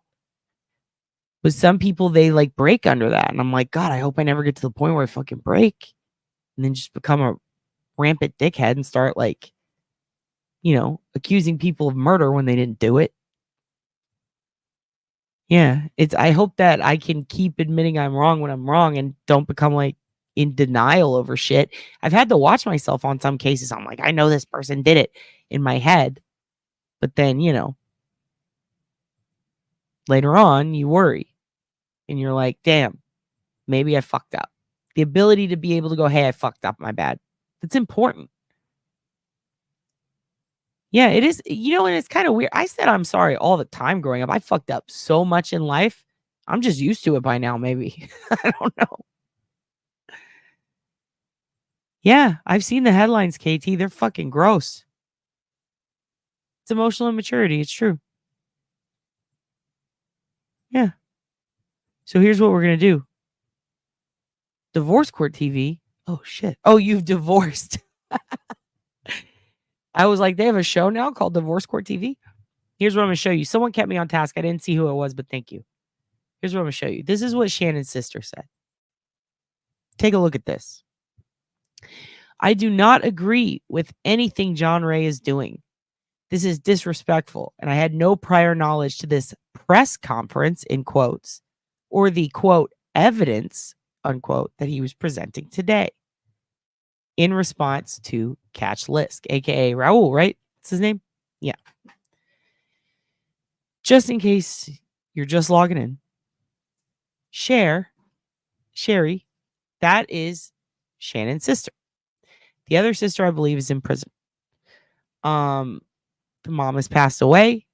Shannon has obviously passed away. John Ray said he represents the estate of Shannon Gilbert and that this is not about money. As far as I'm concerned, the estate of Shannon Gilbert is this girl right here who just tweeted this. You feel me? It's really hard to see that and to not go, hey, what the fuck, John Ray? Your fears John Ray didn't misunderstand. He's a publicity hog and he hadn't gotten in the headlines today. I feel bad for Dr. B. He seemed very uncomfortable. I agree with you. That is a big fear because he was such a big advocate in the beginning. A lot of us were like, who's this badass in his fedora and his zoot suit with his fucking cane, dressed like a fancy penguin from the best Batman, which is Michael Keaton, and God help you. I saw some of you in the chat trying to say Clooney, trying to say, so did someone say Val Kilmer? Who? God damn it, I got a Ben Affleck. I just kicked that. I literally banned that person. I'm sorry. I don't even know if Ben did it. Did he do it? Oh, I was pissed. I was like, don't you fuck with me today. Listen, you're allowed to have opinions, but don't you ever talk shit about Michael Keaton on this channel. But the point is, he looked like Michael Keaton Penguin, but fancy. And we all wanted to love him. He had the best intentions, we thought. And now it's like, what is this, dude? You're ignoring the actual state. Oh, my God. JC. First of all, Coffin Chaser. Oh, my fucking God. I got to turn down the volume for a second.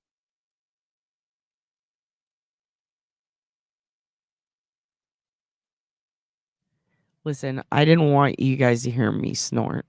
Do you...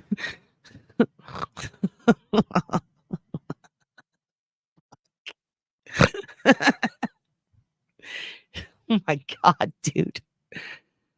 Coffin Chaser is so good. I was calling her Sloppendoffer, Sloppin' Coffer, Coffin Honor, Coffin Dodger. Damn, little Miss Madhead. Coffin Chaser and Coffin Dodger. Holy shit. Holy shit. Okay. So, oh my God, you got me. So, yeah, sister on live the mom. So, that's really sad. So, first of all, the sister who did that, she has paranoid schizophrenia. And when I talked about that, I typed it, but I may as well just say it right now because I know people are going to keep bringing it up, and it's fine that you did, because a lot of people don't know this. But and I'll just bring it up this once, and then we'll probably not talk about it again because it's so sad, dude. It's so sad, but you need to know this. This wasn't a situation. In case you guys didn't know, it wasn't a situation where the daughter did this because she was a bad person or she was a Rex or anything like that. Don't go thinking that. She had severe paranoid schizophrenia, like really fucking bad. And like she was hearing voices, and the voices were telling her, this is all according to a combination of the news that I deem personally. So, again, take it with a grain of salt. But in my preference of news, I trust this source. They were saying that like basically she has paranoid schizophrenia. She was hearing voices. The mom was bad. I did see stuff in some court records in regards to it, which I thought was kind of a bit much considering HIPAA laws, but I guess not. Apparently she she was hearing stuff about how the mom was evil and she had to kill her. And then the mom came over and I believe she stabbed her. It was something like 227 times or something. It was horrible. And it was in the middle of an episode, you know? And her mom went over there to help her. I think she called her mom is what I don't want to say it wrong, but I believe the situation was she called her mom for help, you know? Like she was having an episode, needed help. And her mom went over there and that happened. And and so, you know, you've got almost all the members of the family gone. This is the one remaining family member, I think. Maybe was there another sister? But like the fact that he didn't even tell her, that's so crazy to me. How does he know what she was on? Okay, how does JR know what was on Victoria Heuermann's computer? When he was talking to Vinny, he was implying he doesn't. He doesn't. He was talking out of his ass, Webweaver. Listen, Victoria Heuermann's computer has been forensically searched and taken by police. And they did that with every computer in the household. Then their second go around, they had all the electronics, including his. You know what I mean? They've seen all of her search history. Simultaneously, he wants to subpoena for her search history so fucking bad. So he can prove all the shit that isn't true. He wants that. And in order to get that, she has to sue him so that he can say, because basically, like, if you sue someone for defamation, you have to prove that what they're saying is not true. Right? They're saying something not true. What they're saying is a lie about me. In order to win that suit, Victoria will have to prove that that's not true. I didn't like these things, look at these things, blah, blah, blah. I think it would be very easy for her to win that suit. But much like John Ray said about, I'm suing a client who has no money, she would be doing the same. I don't think John Ray has a ton of money. Simultaneously, it would require all of her texts. Imagine like she has texts with a boyfriend or like she's opening up about trauma to someone. Like that has nothing to do with him. That would all be available to John Ray too. This is a guy who is slandering you on TV. Do you want him to have every single thing you've ever had the last 20 years? Also, she was a teen, you know, when that shit happened. Look how far he's got to go back and how far he could theoretically go back. I don't think that if she doesn't sue him, I don't think it's because she did anything. I think it's because it's just such a drawn out long process and it's embarrassing. And that's why people always feel free to talk all the shit they want because they're like, oh, well, if you sue me, you're going to have to, you know, you're going to have to fucking sue me and that costs money. So he thinks he's backed her into a corner. I mean, if I were her, I'd fucking sue anyway, tell him to go fuck himself. But some people, she's already going through it, you know? Like the best that she can get is him to stop talking shit, but he's never going to stop talking shit. And he's a lawyer. It costs him nothing to hire another attorney. He can represent himself. She can't. She has to hire someone, you know? And it costs a lot. And then getting a lawyer to represent you, knowing that you're the daughter of a serial killer, Jesus Christ.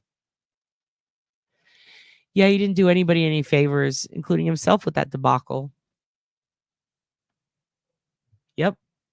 He did that. Did you say that the other day, Ann? Was that you? He possibly quadrupled the value of her art. That's amazing. I hope so. It is sad. He is clout chasing or crowd chasing if you're Polish. Okay. It's so sad. The mom would always love them girl. Yeah. And the thing is, the mom knew, dude. She knew that her daughter was having these problems and she was trying to help her. And they didn't do anything wrong. Like the daughter was going through treatment, getting medicated. That's what I read, you know? Again, you know, we don't take it with a grain of salt because what I read could have been bullshit. The media is fucking crazy. But it seemed like this wasn't a situation where she was being a baddie and did that to like hurt her mom. I think that it was like in the throes of mental illness. Yeah, I mean, maybe she was. I don't know too much about that. Wouldn't be surprised because that's something that can trigger a lot. Yeah, Shannon's sister is the one who unlived the mom. 22? What do you mean? I was reading earlier, I think that it was like 220 something times. 22 makes way more sense. Either way, fuck. Yeah, it's really, really sad. It's really, really sad. And the news, in my opinion, when that happened, I think that they were very thoughtful about it by not being so fucking crazy with like how they put it out there. They weren't really like attaching it to the list case so much as they were highlighting how much her mom did for Shannon's case. And I found that to be very respectable. Even the Post, they were like, this woman fought until her last day, dude. They really did. Yeah, the other sister is this one. This is Sherry, right? And she says she did not agree with anything John Ray is doing. She said, this is disrespectful. And I had no prior knowledge to this. Though I love the way she put press conference and evidence in quotes. Yes. Because that was not a press conference. That was a smear campaign. When you have the sister of a Lisk victim speaking out about the treatment of Lisk's daughter, this Sherry, that she was raised right, dude. That's how you know that the mom did her fucking best. She instilled some real serious values and some humanity in this girl. Imagine how hard this has to be. It reminds me in a way of Amber Geiger when she was on the stand and the brother of the victim of Botham Jean, the brother got up and hugged her and said, I forgive you. Like, that's the level, I think, of, I mean, that boy was raised right. Botham, you'd know he had to be a good dude. If the little brother, none of the other family could bring themselves to do it. And I don't blame him. That was a horrible situation. For what it's worth, when I used to log apartments for MLS, not MLS, we're basically creating a database for a real estate company where we were logging all the apartments. I had to log those ones in Dallas, and they do all look the fucking same. I had to look at every floor plan. They were all the fucking same. It was a maze there. It was crazy. But it was a horrible, sad situation. That poor little boy, he got up and he hugged her. He asked if he can hug her during his impact statement. Yeah, I do wonder by you, babe, if that's why. That's what a lot of people are saying. And then Vinny, I think, brought it up to John. And I believe he even said, yes, then she can sit for a deposition or whatever. Yeah. She is better off ignoring it, I think. But also, like, I don't know if you guys know this, but I don't know how it feels to have that many fucking people accusing me of something like that. I don't know if it would be worth it for her or not. Yeah, it's pretty sad, dude. Thank you, Anne. Yep. The poor sister's been through it, dude. No, you're good. Poor sister's been through it. She did, right? It was over 200 times. I think it was 227, something like that. Over 200 for sure. And that's the difference between, by the way, like a sadistic killer and somebody having a mental health problem. I mean, not a lot of even sadistic killers have done that much in mental health when it comes to schizophrenia. I mean, there's so many good channels of people discussing it. They literally rarely, if ever, lash out against other people. It's usually themselves. The big stigma is that they're going to hurt you. They're not. But paranoid schizophrenia is a whole different ballgame, dude. Whole different ballgame. And it can be really scary. Like, they actually see visuals. They see things. And they have voices that tell them, you have to fucking do this, dude, or else bad things are going to happen. And it's just, I can't imagine someone's brain doing that to them, but it happens. And I just feel bad for the whole fucking family. No, Sarah is the one that's in jail. Yeah, Sarah's the one in jail. That one was struggling so bad without Shannon. She didn't want to be here. Yeah, I don't even know. I mean, you know, I can't say I necessarily agree with that, but I respect your point of view. You know what I mean? I see what you're saying. That is a sweet thought, but at the same time, I feel like her mom wanted to be here until she saw Rex caught and punished, you know? But that is a good way to think of it, I guess, if you're like a family member coping, to think like, hey, you know, at least she's in a better place. I feel that. Yeah, Sarah is the one that's incarcerated. Yeah, Sherry has been through a lot. She knows what's up, dude. And she's a really good girl, dude. She knows when to advocate. And she knows that that was wrong. And that's how she didn't have to do that, you guys. She didn't have to tweet that. She could have just sat back and laughed. Ha ha ha, that motherfucker's whole family's catching these hands from John Ray. That's what she could have done.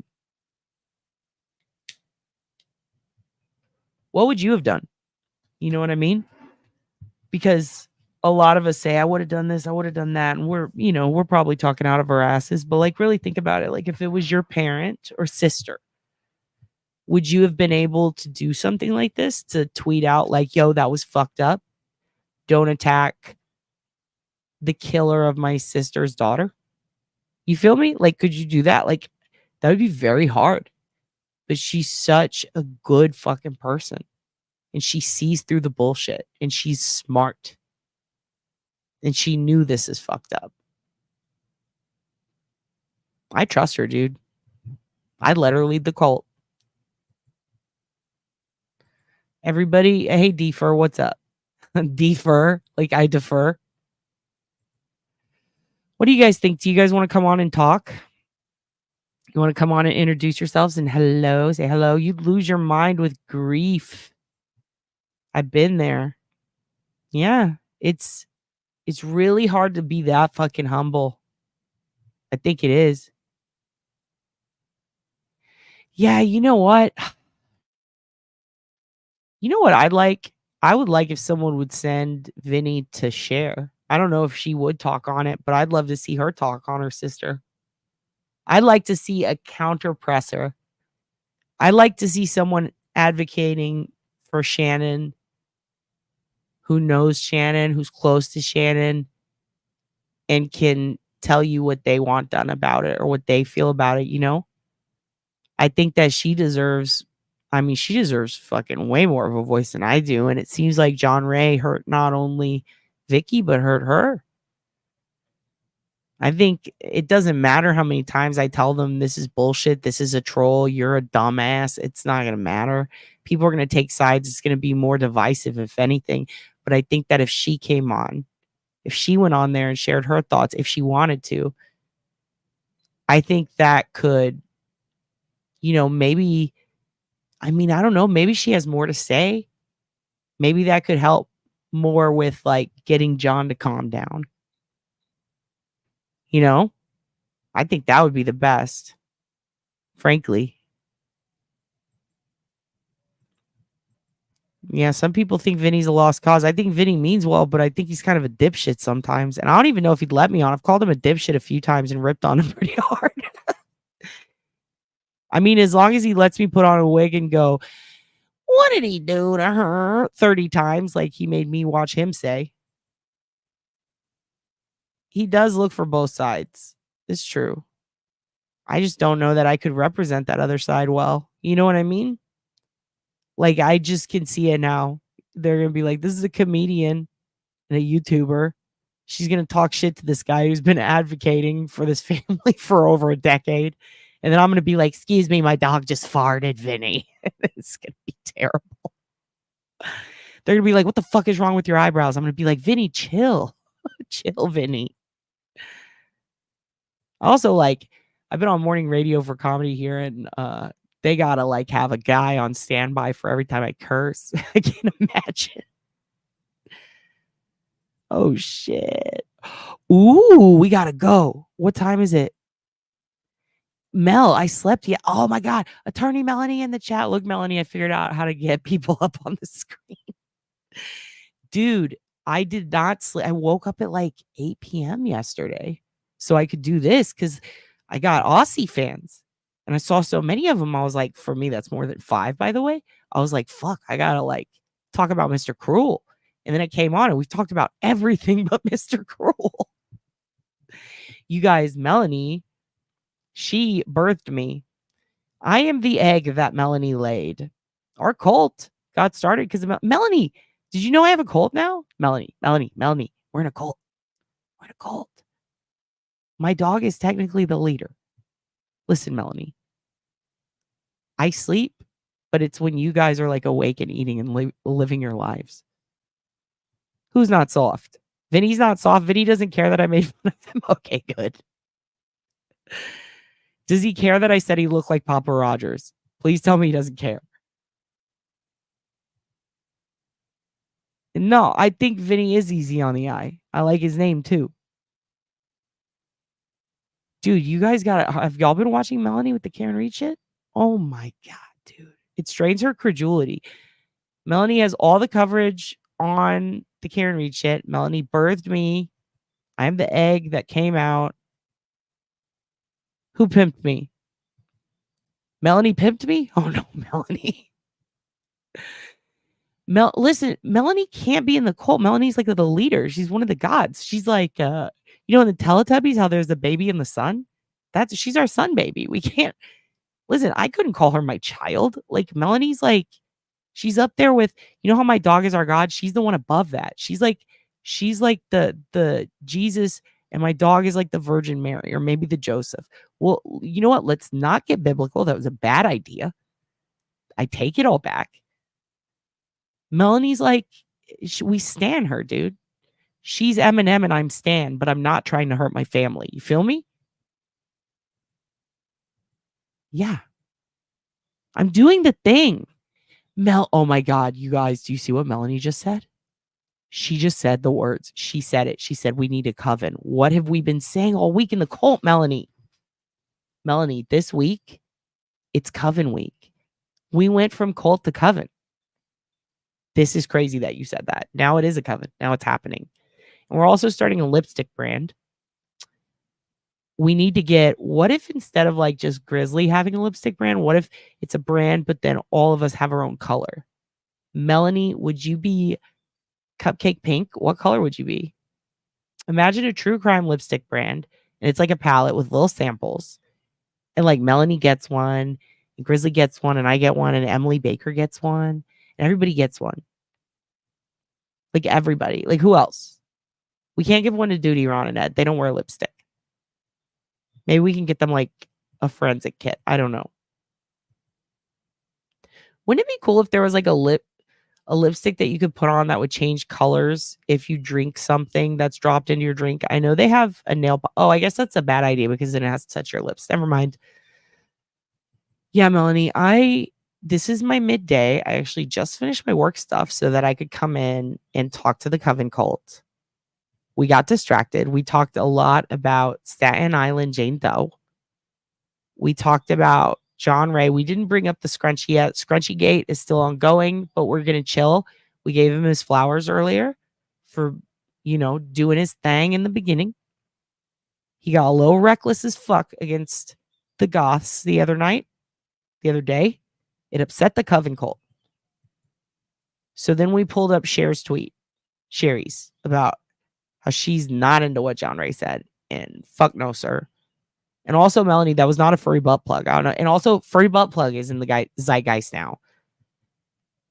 Did you see the press conference, Melanie? I'm not going to make you speak on it. It was a mess. But listen, did you ever see? It was like John Proctor's testimony.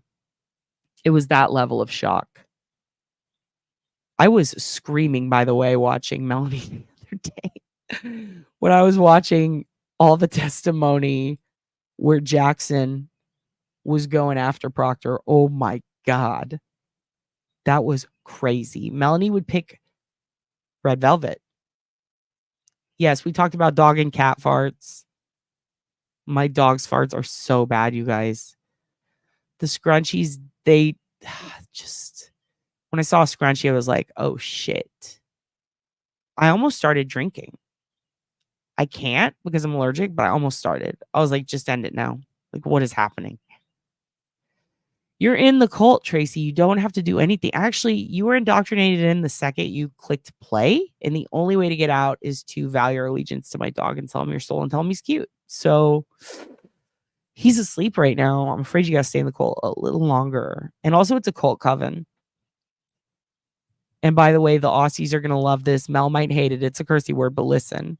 I used to think that coven meant cunt oven. I thought that's what it meant. Woo!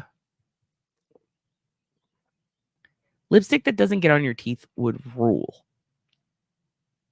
Or lipstick that when it got on your teeth, it made it white. Oh my God. Tooth whitening lipstick, you guys. I would love to hear it. You know, we're not going to put her in that position right now because Melanie has been covering Karen Reed. And if she didn't see the presser yet, I don't want her to see it because I want her to have happy thoughts of John Ray. I want her to have pleasant thoughts. He's a character, but it's too much. You can't put that on top of her with Karen Reed's shit going on. Clicking a bad link in an email like that gives you a virus. After Karen Reed is free, please tell us if having all 5 killers in Oklahoma in court together is weird. Wait, what? Are you talking about Granny Tiffany? Hold up, you guys. Granny Tiff and the rest of Fleetwood Crack is going to be a group trial? A group trial. Melanie, is that a thing?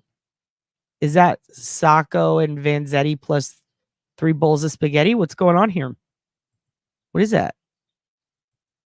Here we go. Speaking of Staten Island, my friend Jennifer Esposito made a movie called Fresh Kills about women in mafia families. It's unlimited release, but it's out there in theaters. Go see it. You guys, what? Oh, does it have Sammy the Bull's daughter? Do you remember her? She's all over that mafia wife shit. And he was calling her from jail like, yo, you got to quit talking like that on A&E. Or what was it? Is it the E Network? What is it called? Hold on. Let's go back up.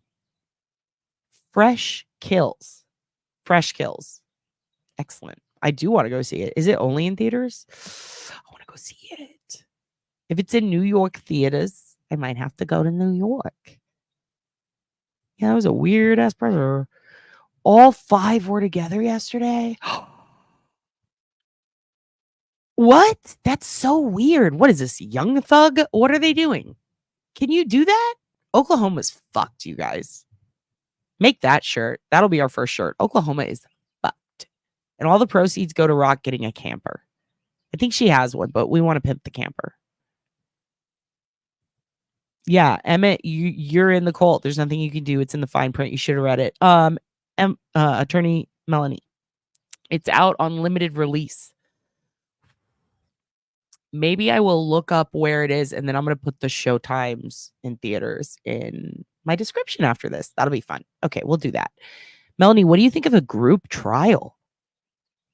5 carny dirtbags doing a trial in the only Oklahoma city that still has an active Radio Shack. What do you think of that? Yeah, group trial, you guys. God, I can't breathe. Group trial, which I try and hold. Just a status hearing? So all 5 of them are in there for a status hearing. Okay. Yeah, Fleetwood Crack. What was the other one we came up with? It was Fleetwood Crack, and then it was Sovereign Slytherins. because they're soft sits. Boopah mofos. I don't know what that means, but that's hilarious. In that small courtroom. Yeah, that's a little Canton courtroom. That's crazy. Can't remember last time I was in a movie theater. It's been so long. Yeah, me neither. I don't like it. I get like panicky. I don't know why. That's crazy. They don't separate the cases in Oklahoma. Ooh. Yeah, if you had to pick between the worst fucking place for like crime, would it be Florida or Oklahoma now? Lally pimping and Bev wants headbutting. I don't really know what this means. Bev has been headbutting people? You watched it? Isn't that weird? I don't think. I mean, West Memphis 3, they were all separated during their trial, right? And then like San Antonio 4 were all separate during their trial.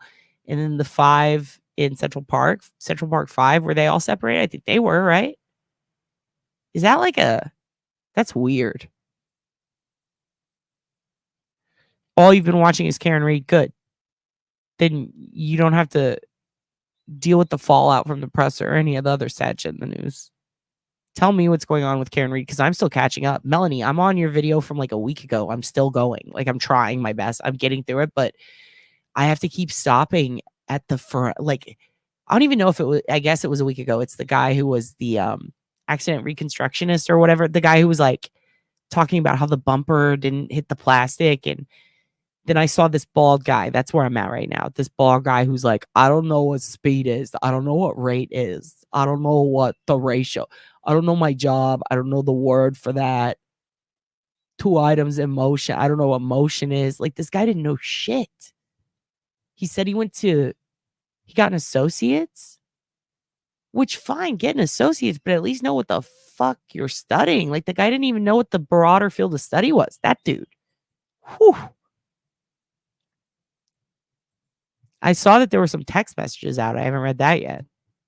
But even they look like a stretch. It's like, it looked like they fucking made up or something in the middle of them. I didn't even see that on the channel. I just saw pictures. I'm going to go into Melanie's stuff. We're leaving before Melanie starts, by the way, because we have to watch her. In fact, we're leaving a good amount of time before she starts. What time do you start, Melanie? Like 7:45? I'm going to go look. It didn't alert me. But either way, we're abandoning this cult. And we're going to Melanie as soon as it's done.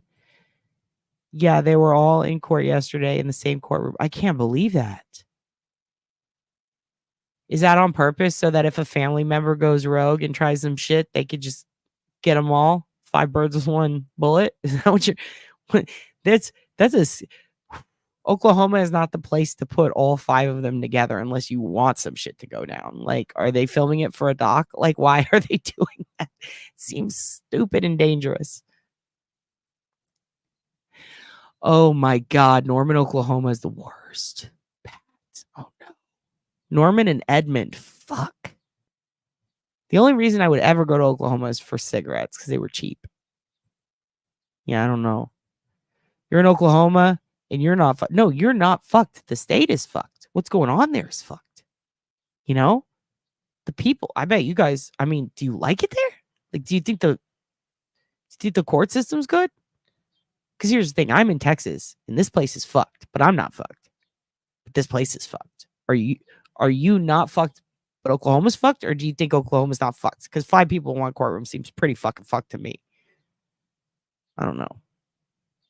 Will Vinny let me smoke and curse if I come on? Can I say words like fucking fucked, and can I chain smoke, and can I talk in a Boston accent and pretend like this is how I fucking talk?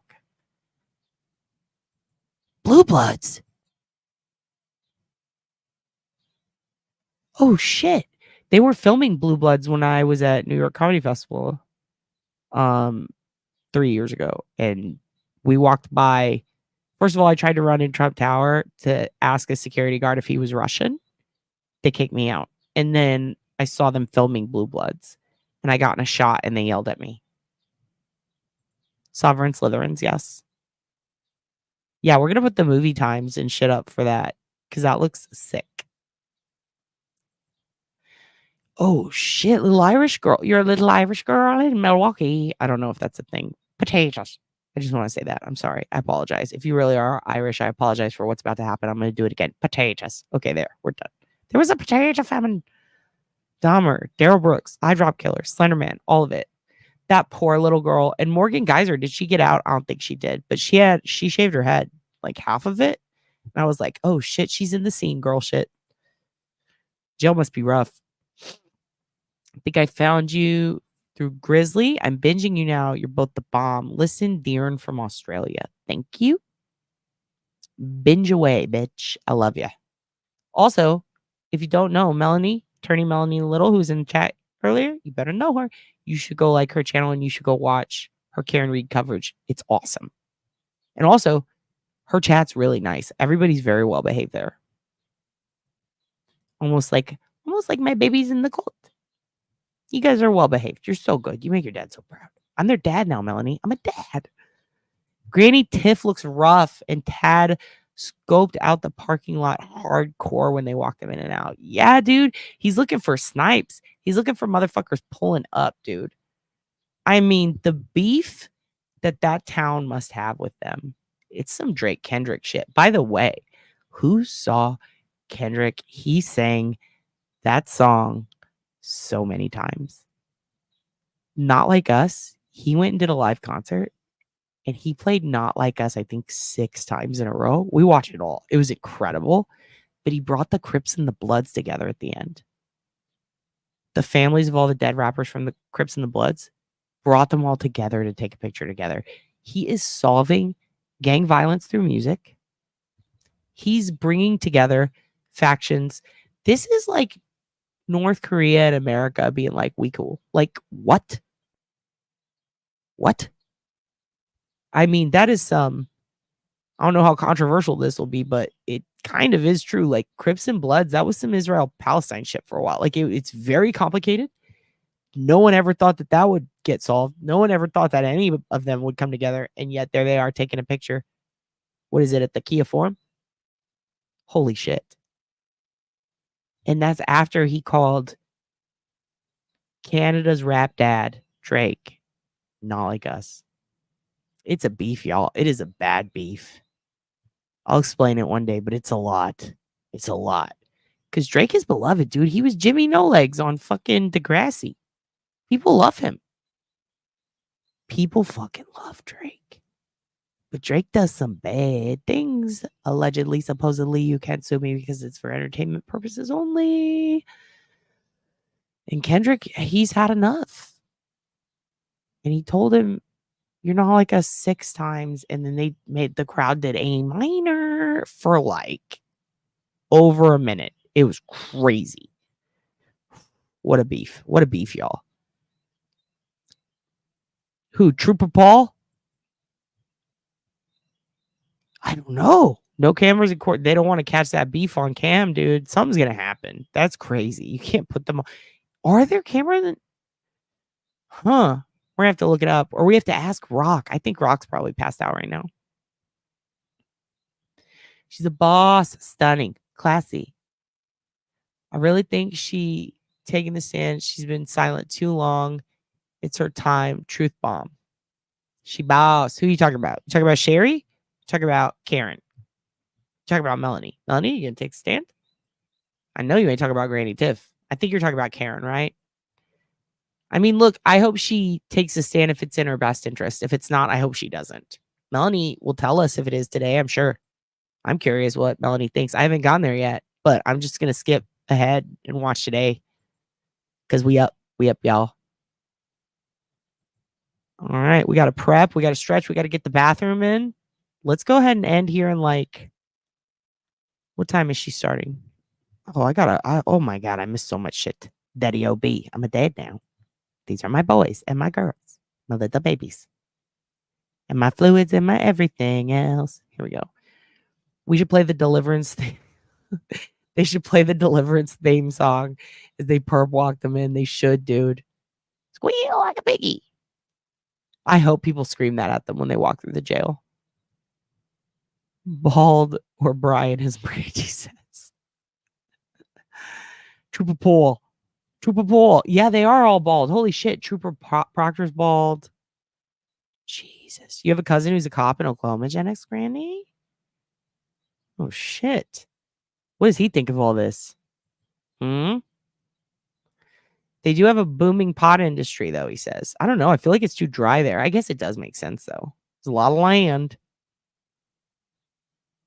Is what for real with Tad? Well, Tad's mom tried to fucking take out Rock Chalk. Did you see that? She was threatening her on the road. Didn't she pull a gun on her? She pulled a gun on our girl. Tad's mom sucks, dude. What a bitch. Sure thing, says Irish girl. I'm at this point, I'm lost. I don't know what we're talking about. Pretty sure that's why nobody has TB on the cussing. Who's TB? Me? Yeah, probably. Turkey boy? Oh, Turtle boy. Oh, 8:45 Eastern time. Fuck, Melanie, I don't know time zones. Oh, someone help me. What's the Wade Wilson? Oh, I think I saw a little about that. I need to learn more.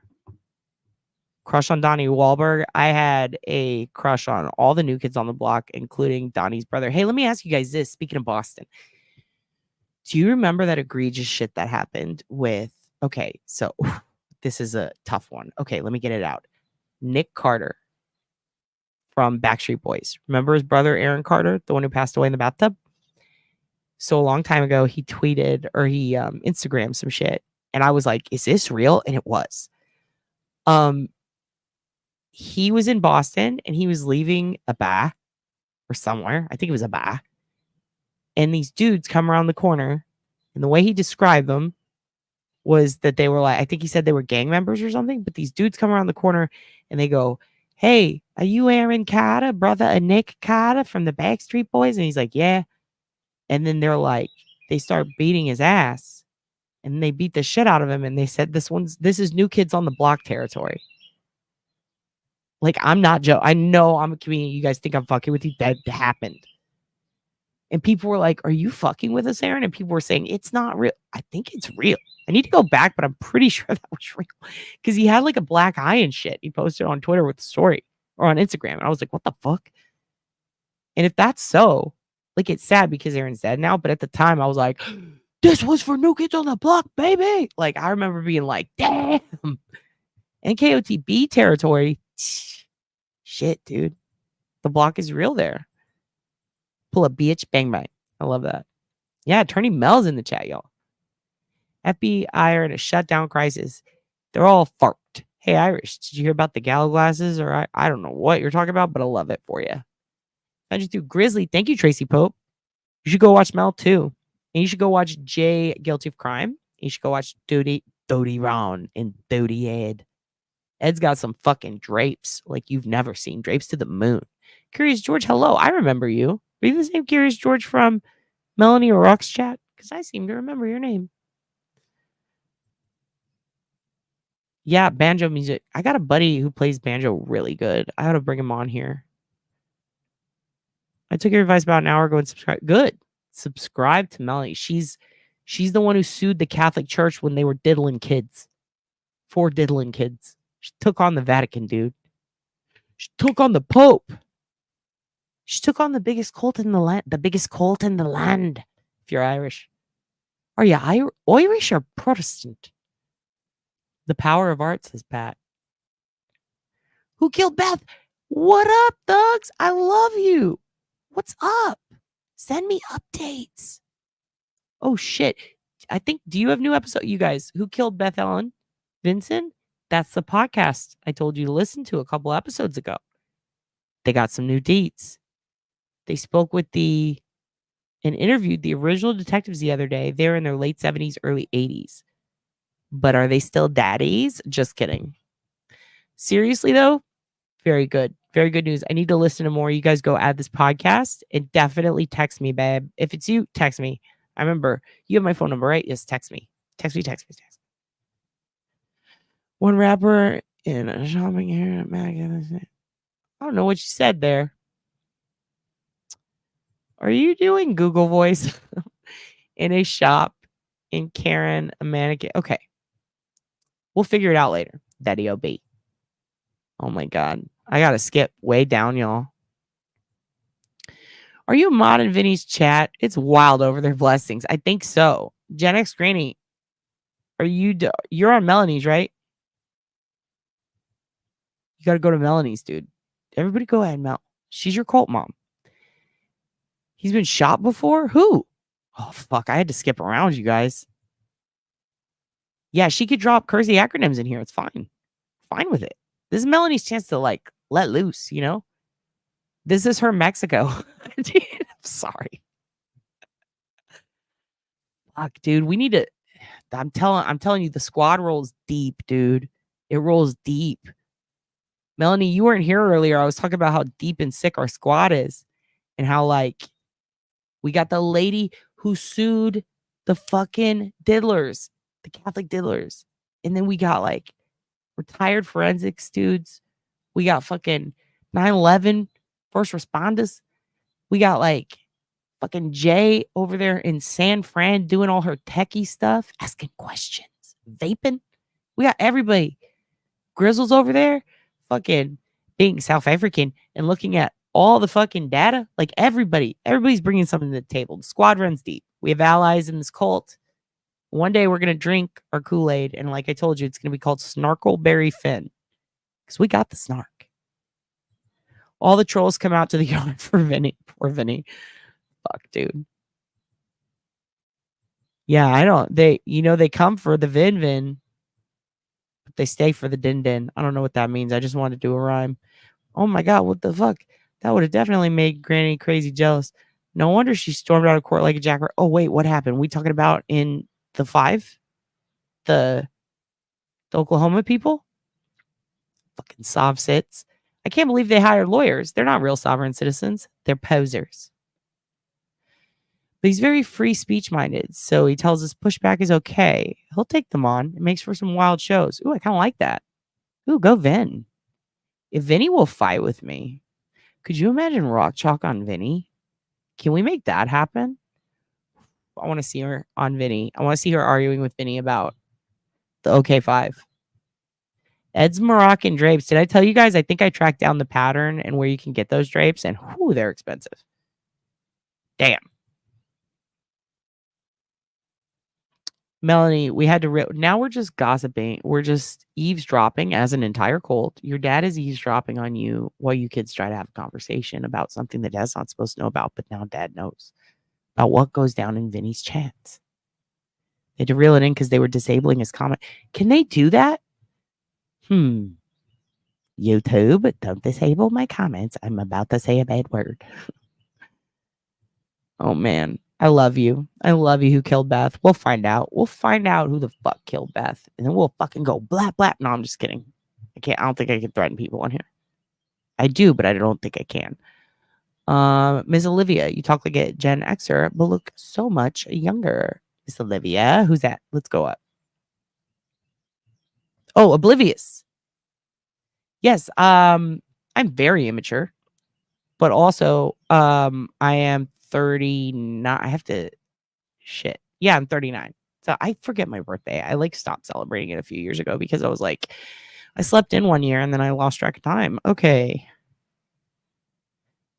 Love how Melanie fought for the... Also, by the way, I don't know what it is, but like my grandma, like my great grandma just passed away, but my family had kids really young. So my mom looks super young and my grandma looks super young. And I'm hoping to God that I stay looking kind of young. Like, I don't want to, like, this forehead goes so far back. Could you imagine if it went back further? Oh my God, that would be horrible. I just need my hair to stay. That's what I need. My eyebrows are already fucked, but I just need to keep my hairline. I just don't need it going further back. That's all I need. I want my hair to turn gray though. I want it to be white. That would be so sick to look like not a Dothraki. What's the one? Doesn't matter. Targaryen. Those drapes are classic. Oh yeah, Rock's on vacation. Yeah. You gotta go look at Melanie. Gotta teach him how to block words from the back channel. Oh shit, Melanie knows about the back channel. Oh my God. I don't even know about the back channel. I'm 39, dude. 30 fucking 9. What am I? I think I'm on the cusp or whatever. So I think I'm like a old millennial or a young Gen X. I don't know, but I like Bauhaus and I listen to a lot of Susie, the Banshees, and I watched the original Real World growing up, and I was in ICQ chats, and I had AOL CDs. So whatever that generation is, chill out, Jackson, and Eliza's advice, and then sing at the top of their lungs. Dude, I think Unetti should get on a table and dance for us and take his shirt off because he's fucking that speech, dude. Whew. I'm sorry, I'm being a pervert. It's too early for that. Fuck that. They hectic. I don't even know what that means, but it makes me laugh. They hectic. You got all the top peeps in these YouTube crime sheets. Yeah, dude. Treats in the sheets, dude. Yep. Good morning from Daytona Beach. Daytona, Sheila. How's the weather in Florida? Is it good? Duty run. The squad runs deep. Duty, Ron. What's up, dutiful Ron? How are you doing today? Good morning. You're getting ready for work. You better have a good fucking day, Ron. I need you to have a good day. Dude, can't believe Duty Ron's here. Mel's here. Oh my God. Duty Ron's in the chat. He's in the chat, dude. Duty Ron, I was telling people how you go through the reads and how Melanie's not scared to sue the church the other day. Like how that's like the most impressive shit I've ever heard in my life is like Duty Ron survived. Like, first of all, he's a 9/11 first responder and survivor. And he was like, hey, you guys want to see the reads where these people were found in Lisk? And then you went through them and there were ticks. And didn't you bring Joey Brooklyn? It looked so itchy and dangerous and hot. And you were like, fuck it, these people need to see it. And then Melanie was like, hey, Catholic Church, you can't diddle kids. Watch this shit. And defend it. Like, this is crazy. You guys are fucking superstars. Duty Ron says he's here for it. Do you feel me, you guys? The squad is running deep. This is crazy. This is like what if our cult was Catholic, which we're not going to pick a side, but if it was, this would be like if two apostles fucking showed up.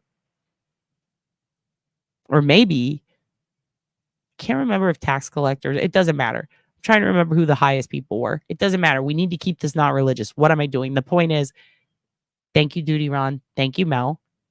You guys fucking rule. Thank you for just being here and existing. But also, Duty Ron, thank you for the $10. You just bought my dog some butt wipes. By the way, you guys, thank you for the suggestions on my dog's itchy butthole. I appreciate it. You gave me some great advice. I did get a specific kind. I did try the Honest brand, but I also got another kind that's specific for pets that had some of the same ingredients as the Honest brand. And his butthole is a lot less itchy. It is getting better. His butthole's going to be fine. I'm not going to take pictures, but I will let you know when the crust goes away. It is an allergic reaction. We're handling it. And thank you. And also thank you for your fruit fly suggestions. Holy crap, you got rid of them. And I had to pour this shit down the drain, but it worked. And I'll put the name of it below because I can't remember it right now. And I have to look at the tube. Yes, everyone got demonetized on the See You Next Tuesday. The cunt day? Oh, no. We call it C units in Texas. What do you guys call it? If you can't say cunt, what do you say? I say C unit. Right? That's good, right? I think my friend Maggie came up with that, but it might be a common thing. I don't know. Who killed Kenny? Says little Miss Madhead. Usually himself, right? Isn't that like what usually happens? He kills himself by accident. Thank you, Pat. He's listening. Duty Ron's getting ready to head to work. And he's listening. Hello, Melanie, he says. This is so great. Duty Ron, Papa Ron, what are you doing, dude? You don't need to be working. Chill at home. Kick it at home. We gotta fund your retirement and Melanie so you guys can just chill and we can just watch you all day. I'm 47 and immature as fuck and I look 50. Girl, no, you don't. You look fucking young. I'm looking all your pictures, you look young and hot, and I love you all. Some of you look old and hot, and I hope to look old and hot. And some of you look middle-aged and hot. You're just all hot. You're all very attractive people. This cold is pretty fucking hot. You guys rule. I'm a zillennial. Yep, you're one of those too. Yeah. Yannetti is. Whew. Yannetti spaghetti. Dude, do you remember? I've said it before. I'll say it again. Do you remember when Matthew McConaughey in A Time to Kill, he was like, what if she was white? Like, whoa, what a great speech. That's the level Yannetti's working at, and I'm loving it. I'm in my summer years. Ooh, it is hot outside. It's fucking 100. You've been up all night. It's my fault. Cold Dad flipped his schedule to talk about Mr. Cruel, and we haven't done it. We're gonna do it. I guess we gotta go tomorrow night and talk about it. I stopped dying 15 years ago to see what my grades in. Oh, I thought you meant dying. Okay, yeah, no, your hair. Silver. I want silver, dude. I want to look like a Targaryen. Yeah, they're here, dude. They're here. Everybody behave. Everybody fucking behave. Put your shoes on. Put your fucking shoes on. Wash that off your face. Hide the liquor. Not because they care about you drinking, but because they'll take it. No, I'm just kidding. For real? That's sick, though. I'm so happy they're here. I feel like, yep, little Irish girl's keeping everybody laughing. Gen X Granny says, I'm 54. I do have some boomer moments. Not gonna lie. Listen, I've been pretty vocal about this. Boomer doesn't have to be a bad thing. There's boomer. It depends on the tone. It's like saying, bless your heart. You know, if you say, bless your heart in a tone like I just said, then it's like, oh, you're cute. But if you go, oh my God, bless her heart, that's like, fuck that bitch. You feel me? I love you too, Duty Ron. We love Duty Ron. I absolutely adore you guys. The squad runs deep. Thank you for your service. Pat says yes. I love reading y'all shit out of context. It makes me laugh so hard. Yes, you're a stomper. Pat, Duty Ron says hi. Is he? This is the tea. This is what the cult's about. We want to know the deeds. Is he? People were, so look, we've all had allergies all week, at least in Texas anyway, and people were trying to shit all over him the other day because he went, and they're like, oh my God, he's doing cocaine. And I'm sitting there like, yo, the man has fucking allergies. Leave him alone. I love that he'll be sick and he'll still come to court. You know, they care. They care about Karen. We care about Karen. It's 12:50 p.m. in Scotland currently. Wasting time until the Karen Reid trial starts. What time is it here now? Let's see. 7 a.m. Yeah, I don't get time zones, y'all. I'm so bad at the math. I can't handle it. See you in the NT. You know what? The college I went to, UNT, we used to have coffee cups because the radio station was KUNT for a while and they had to change it. I don't know what they changed it to, but it got wild. It got wild. Are you a boomer? Curious George? Yeah, boomers can be fucking cool. Boomers have the best stories. Like, I think that if people go fucking boomer like that, it's like, that's fucking rude. Watch your mouth. But if someone calls you a boomer, that's not like a bad thing. That's saying like, this is the time that this is the generation you grew up in. Boomers have great stories. People older than boomers have great. I told you, I kick it with a 90-year-old man who used to set up next to David Koresh at the gun show. I love old people. When I'm old, I'm going to say the craziest shit too. You don't need me to retire because I'll be on YouTube all the time and everyone will get sick of seeing my old dusty ass as dirty. That's why we want to see your old dusty ass, dude. That's why we want you to retire. You and Melanie just retire and kick it and we'll just watch you guys all day. It'll be fun. You're crushing on AJ by you, babe? Is it the spunk? He reminds me of I don't want this to sound bad, but you know how there's that big bulldog and the little chihuahua that's like that cartoon? He reminds me of that chihuahua. Like, he ain't fucking giving up, dude. He's gonna bite everybody. Duty Ron says, laugh. How flashy ears for me. Yeah, but your period goes away. By the way, period is not a bad word here. I've only had 2 people complain about it. We use it as a way to teach us to talk Boston. So if you want to learn the Boston accent, you have to say it. You have to say, what do you want, your fucking period? Cranberry juice. What do you want, your fucking period? Like, you have to do that every day, like 6 times a day, and then you get it. And then you can move on to White Claws at the Quad, Cape Cod. Thank you. I wish, shit, maybe I could do a sugar baby thing for your night. Let's not talk about it. AJ did a pirouette. When? How did I miss that? He did a pirouette? Somebody sent me a clip of that. Where did AJ do a pirouette? Duty Ron and Duty Ed are awesome. Fuck, those Moroccan drapes are so expensive. Yeah, you're the same as Gen X, y'all. Like, I mean, really, time is a flat circle, right? We're all the fucking same. One day, we're all going to be batshit crazy. When we get older, whew, your brain starts giving, you just start saying your thoughts, then fuck it. Good morning, chat, says Young Black Economist. Good morning, Young Black Economist. I just woke up. I'm getting ready to drive 7 hours from Ohio to Atlanta. Wait, so you know what's crazy to think about, Young Black Economist? You could leave at the beginning of trial coverage, and then by the time you get there, it's all done. That's pretty cool.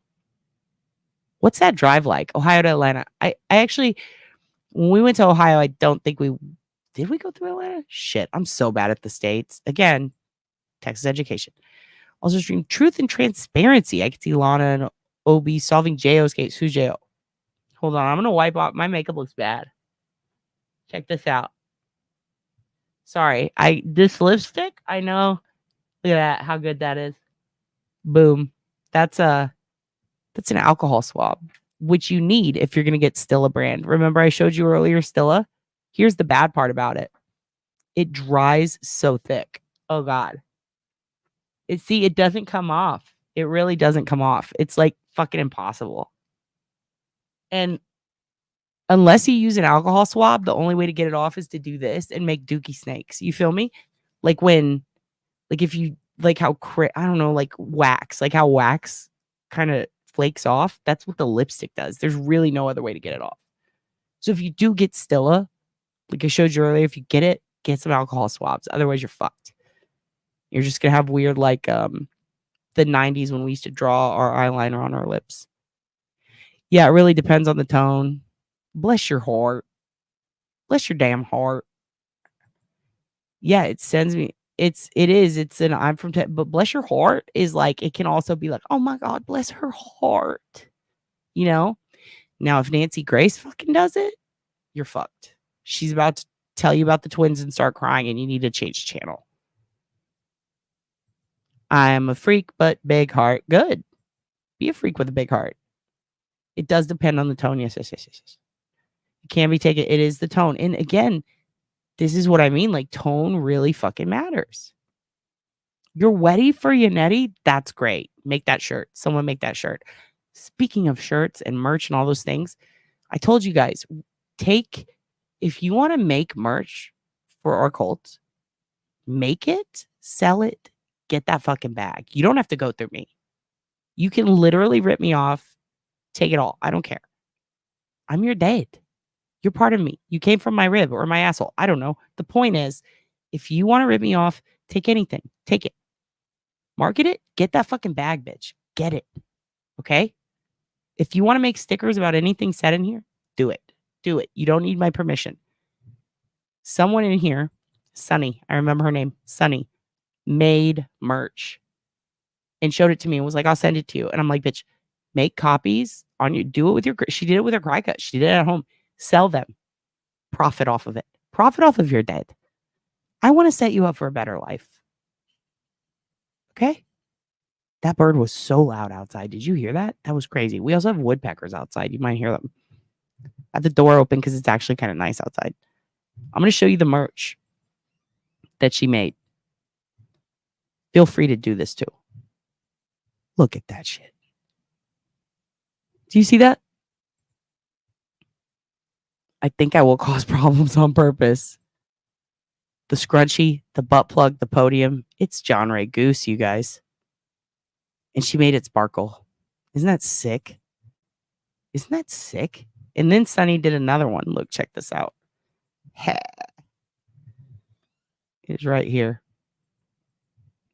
Yo, SnoopyDupa's in the house, you guys. It's so sick. I love it so much. It makes me so happy. Oh, Just love that for us. Exploit this cult. Exploit your dad. Do it. I want you to sell. Sonny, as your father, I demand you sell these. Bring daddy back change. I'm just kidding. Keep the change. Go sell these. Make a bag. Sell them to people in the chat. Because I love this for you. And you're very good at making stickers, and I think they're hilarious. And yes, if you want to send me one, please do. Although I do have a cry cut of my own. You could just send me the pattern and I could print them out and make them. That would be sick. And then I'll stick them on myself. If you could make me fake eyebrows with, oh my God. Guys, what if I make fake eyebrows with my cry cut? And is it cricket or cry cut? Can we settle this? Fuck. That's a hell of a drive. Yes, Melanie will keep you company. She's going to be covering the trial all fucking day. It's going to rule. It's going to rule. And I would be trying to catch up. I had a friend from Texas ask me what bless your heart meant. I told her it depends, but usually means you're fucking stupid. It depends on the context. It really does. It's also context and tone. You know, I say it to people when they're going through a rough time, but with the good tone, which I perfected. It's, oh my God, bless your heart. You feel me? That's different than, oh, bless his heart. You feel it condescending in that one? It cuts like a knife. Okay. Oh, shit. I missed so much. Oh, my God. Pretty pissed. I don't even know where we are. Let's keep going. Oh, my God. I'm a great dad. Thank you. I want you kids. Listen, exploit your father. Exploit my dog. If you catch a still of my boyfriend, exploit him. Exploit us. That's what we're for. Parents are for exploiting. Let's be real. We only have parents so we can exploit them, and our parents only have us so they can exploit us. This is just a mass exploitation. Whoever does it the most gives the most love. I think that's how the world works. I'm probably wrong. We're going to get out of here soon, though. Guys, we got to go to Melanie's chat. I need to get chores done so I can see it. Judge what Beb's mood will be today. Dr. Russell is qualified. Oh, my God. I cannot. Are you guys watching Auntie Deb? Are you? I will regret that, HB. I will regret that. But right now, until the day I regret it, let's do it. I'm also open to experimentation when it comes to this cult. I'm going to be honest with you. I'm trying to put off getting mods for as long as possible so that people who want to be mods can at least enjoy their time here and not be stressed, not have to worry about it, which I'm not saying that all mods are. Most people that I can tell our mods are like happy to do it and they're really good at it and it doesn't bother them. But like, I just like right now, I kind of want to see how fucking wild we can get. I want to see how unhinged we can be. I want to like really just, you know, we let the dogs out and all the dogs are playing in the yard. And I want to see who humps who and who fights with who and who nips and who can be around people. And then after a while, you know, if we need to, we'll bring mods in. But right now, I want to see how fucking crazy you guys can get. In the words of the metal band of Dairy Queen, let's open up the fucking pit. Because the squad ride's deep. But I understand that we're also a lot of mentally unhinged individuals. But in a good way. But like, let's just have fun for now. And until it goes south, when it goes south, we'll get mods. Also, why is going south a bad? What the fuck is that about? Why is that bad? Why do they say when things go south? Like, Texas really does suck, doesn't it? Anyway. Furry butt plug. Yeah, if you want to make a furry butt plug sticker, do it. Do it. Young Black Economist says, thank you. I do this drive like 6 times a year. God keeps me focused. Or whatever keeps you focused. Yes, God, do it. As long as you drive safe. You feel me? I also really like to listen on that note. When I went through Arkansas, we were listening to the AM God stations, to the evangelical preachers, just because it was like, that shit can get you pretty jacked. You know what I mean? Like, yeah, like we were very tired. We need to be awake. And like that guy was like, and the fire and the brim. And we were like, damn, like it scared us awake. It was awesome.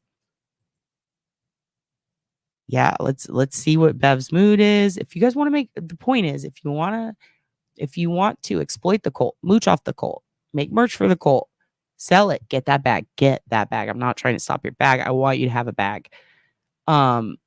When it gets attributed incorrectly to me, like if somebody puts up like, you know, we should kill all the whatevers, oblivious, but like I'm gonna have a problem with that. Don't do that. Don't put my name on it. But like if you are inspired by a furry butt plug and you want to put SnoopyDupa, I'm not gonna fight you on that. That's hilarious. Do it. Shit, if you want to put my bad eyebrows and be like, don't do this, I'll laugh at it and still let you know. I don't give a fuck. Auntie Deb is so funny. So funny. Fuck, it's good. Yeah, woo for the unhinged. Don't try to hinge me. Don't hinge me down. Don't hinge on me. True Midwesterner. The longest I've ever done without help was stopping 32. Wait. You drove 32 hours without stopping? And also it takes that long to get from Cali to Cincinnati? Oh, shit. You didn't even stop to pee? What did you do? Did you buy one of those things on Temu? They have I don't know what it's called, but it's like a crotch funnel. And like you put it on there and then you pee in it and then you just put it out the window. And I'm like, whoa. But also, And when I worked at a bookstore, David Sedaris was speaking there and he used a bag that he had attached to him that he pissed in. He actually bought one of those things that he pissed in a bag that was on his hip and he went on Letterman with it too. Crazy. You're an atheist, but just use the phrase for luck's sake. That's good. I am too. I was trying to be kind. I love you, young black economist. That's funny. I'm glad you caught that. Me too. But, trying to be nice. I do listen to a lot of evangelical preachers, though, because I think they're funny. Like Sam Kinison used to make fun of them a lot. And then I'm like, I wonder if he hated them or whatever. And then I saw this interview with him where he was talking about how they were very inspirational. They helped him with his comedy. So I started listening to them to kind of help me with my comedy. And remarkably, it worked. It got me more enthused.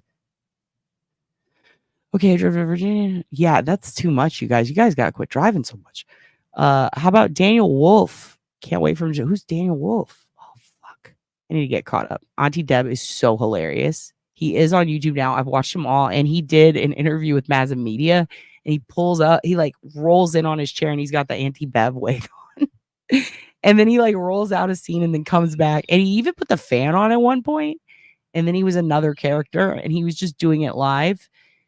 That dude needs to be there needs to be a funny version of Mad TV that comes back or put him on SNL. I have a buddy who writes on SNL. I'm going to send him Auntie Deb and be like, can you fucking get this guy on there?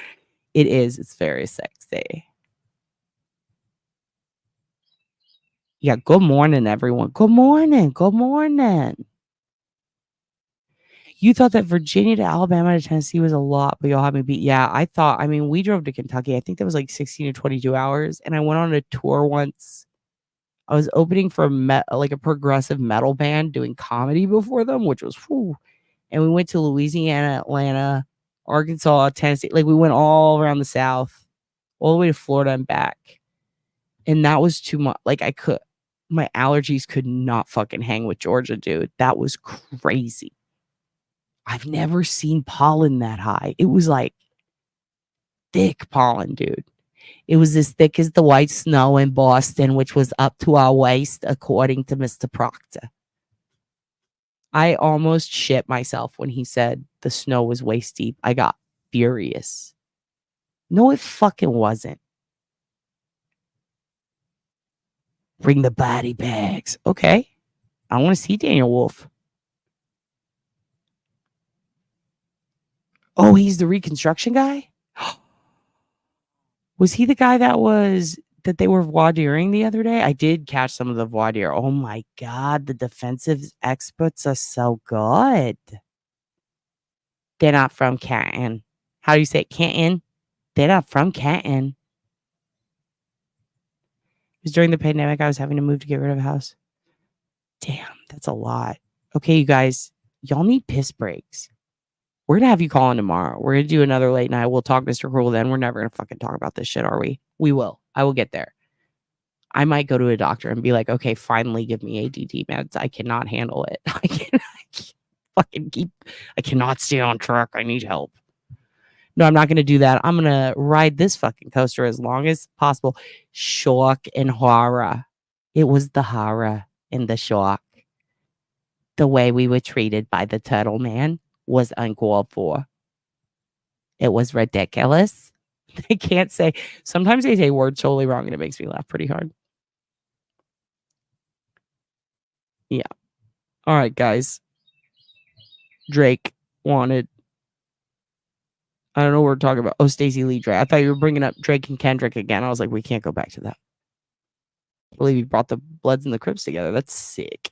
Husband and son are ironworker journeymen. They travel all over and have to do it quick. Just went from Newport News, Virginia to Wichita, Kansas. Down in rock country. You flew 32 hours from Sydney, Australia in the olden days. 80? What? Oh, you are 80 or you went 80 hours? Either way, too much. Too much. We got to get out of here, though. I can't breathe. I got to go take another Benadryl. I'm telling y'all. Rip me off. Make those stickers. Get that back. Get that back. Also, I want your thoughts on that. Let's keep looking at that belt. Do you think that's a belt? We need to find out. Remember, I get you, girl. Turtle surfs in it. Turtle surfs. Turtle boy. When's it going to be Turtle man? When's that going to happen?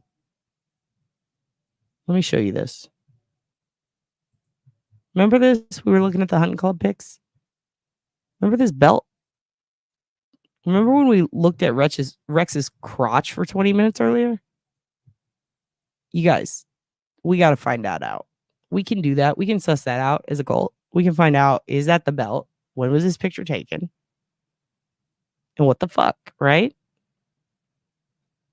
Also, Coca-Cola Rex? I've drank Coke. Does that mean I'm a murderer, John? Okay, enough jokes. The pics from 2006? Oh, shit. So wait, hold up. Okay, then we're going to leave. We need to look back at that. So if that is from 2006,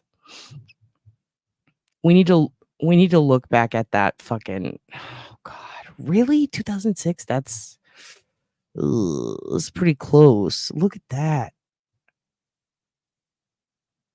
Is that the is that the belt? I don't know. Either way, we got to go. I got to take a piss. And then I'm going to listen to Melanie while I get back to work. Yes, but I woke up late in the evening, so it's unfair to say that I was up all night. Like I stayed up all day and all night. I didn't. I got up last night so that I could, first of all, work overnight.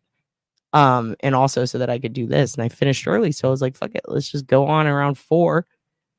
Since my Aussie fiends are in the house, we were going to talk Mr. Cruel, got distracted, have no idea. Oh my God, I've been on 3 hours. I have to go, you guys. Yeah, it's too early for a groin shot like that. I'm sorry, Gen X Granny. Yeah, thank you so much for coming, young black economist. I hope you drive safe today. Drive really, really safe. May science be with you. Does it look like a fanny pack strap? We'll have to see. We'll have to investigate. I appreciate you. Thank you guys so much. It does look like the kind you could clip stuff to. I mean, I could be full of shit. I don't necessarily think it's that belt, but I'm wondering because it is kind of weird. It looked like it was black on brown, right? I will see y'all on Melanie's channel. No, I'm sorry. We got to go. Newsday article says, oh, interesting. Huh. Okay. Well, there you go. Deer from Australia, Mr. Cruel is Australia way. That's up there in Melbourne way. It's up in Melbourne in the northeast area. Right under the flight path. Near Reservoir, I believe was one of the cities, kind of near there. I think it's a city. I don't know what y'all call it. But yeah, that area. And it's he's a guy who kidnapped young girls and then he murdered the fourth one. And they believe that there was another guy named Mr. Stinky or something who they caught, but his MO was very similar. He wore a baklava, I don't know how to, balaclava, something like that. He didn't wear like a delicious Greek dessert. He wore one of those hats with holes in it. Is it a toboggan? I don't know what they're fucking called. A balaclava. And he carried a knife. And the last girl that he kidnapped was it's just a lot. He ended up murdering her. There's like a power line connection. It's a lot. It's basically like a replicant case in a way of Rex, but with young girls, and it's kidnapping, imminent escalates to murder. And they never caught him. And he's terrifying. And a lot of people used to think the Zodiac killer moved to Australia and then moved back. But one of the guys they suspect, out of the only suspects that they still have, that, and Mike King worked on the case a lot. One of the only guys that, or one of the 7 or 9 guys that they suspect, moved to America to be a photographer. Isn't that fun? So we're going to talk about that later. Is it cities? Okay, cool. Because some people have like profit. Everything's different. So yeah, it's it's like a ski mask. It's basically a ski mask with teeny holes. It's a balaclava. And the fucked up part is there were 3 other people doing the same shit with balaclavas in fucking Australia, around Melbourne in that time. It's a cold case, 80s, 90s area. So it's a lot. But anyway, love you guys so much. Thank you so much. Yes, Carmen was the last girl. Carmen Chan. God, so sad. Her mom on the news is like the saddest shit ever. So we're not going to end with that because it's way too sad. See y'all at Melanie's chat. I love you so much. Thank you so much for joining me. You are the best. I appreciate you. Do good work today. If you want to email me, you can do it at obliviousbensonquestion@gmail.com. Cult versus Coven. Let me know what you prefer. Thank you, Sonny, for all the merch. My dog's butthole is healing. That's the great news. That's the breaking news. It's happening. It's healing. And it's thanks to you guys.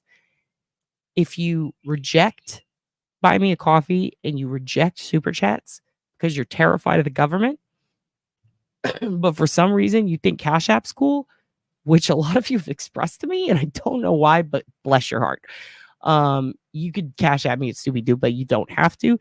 Instead, you can invest in printing out stickers on a cry cut and getting your own bag. I want you to make that money, baby. Exploit me. Exploit me, children. I live so you can exploit. Anyway, thank you so much. Thank you for being here. You are the best. Thank you. Tell me what you think. You're the best. I'm going to see you at No, he's not wearing a baklava. I said it wrong. It's not the fruit or the vegetable with the honey. The dessert with the honey. I'm getting tired now. Take care of yourself. You are a wrestling queen. Oh my God, Uncle Howdy came back. Okay, I gotta go. I love you. Pit me. Bye.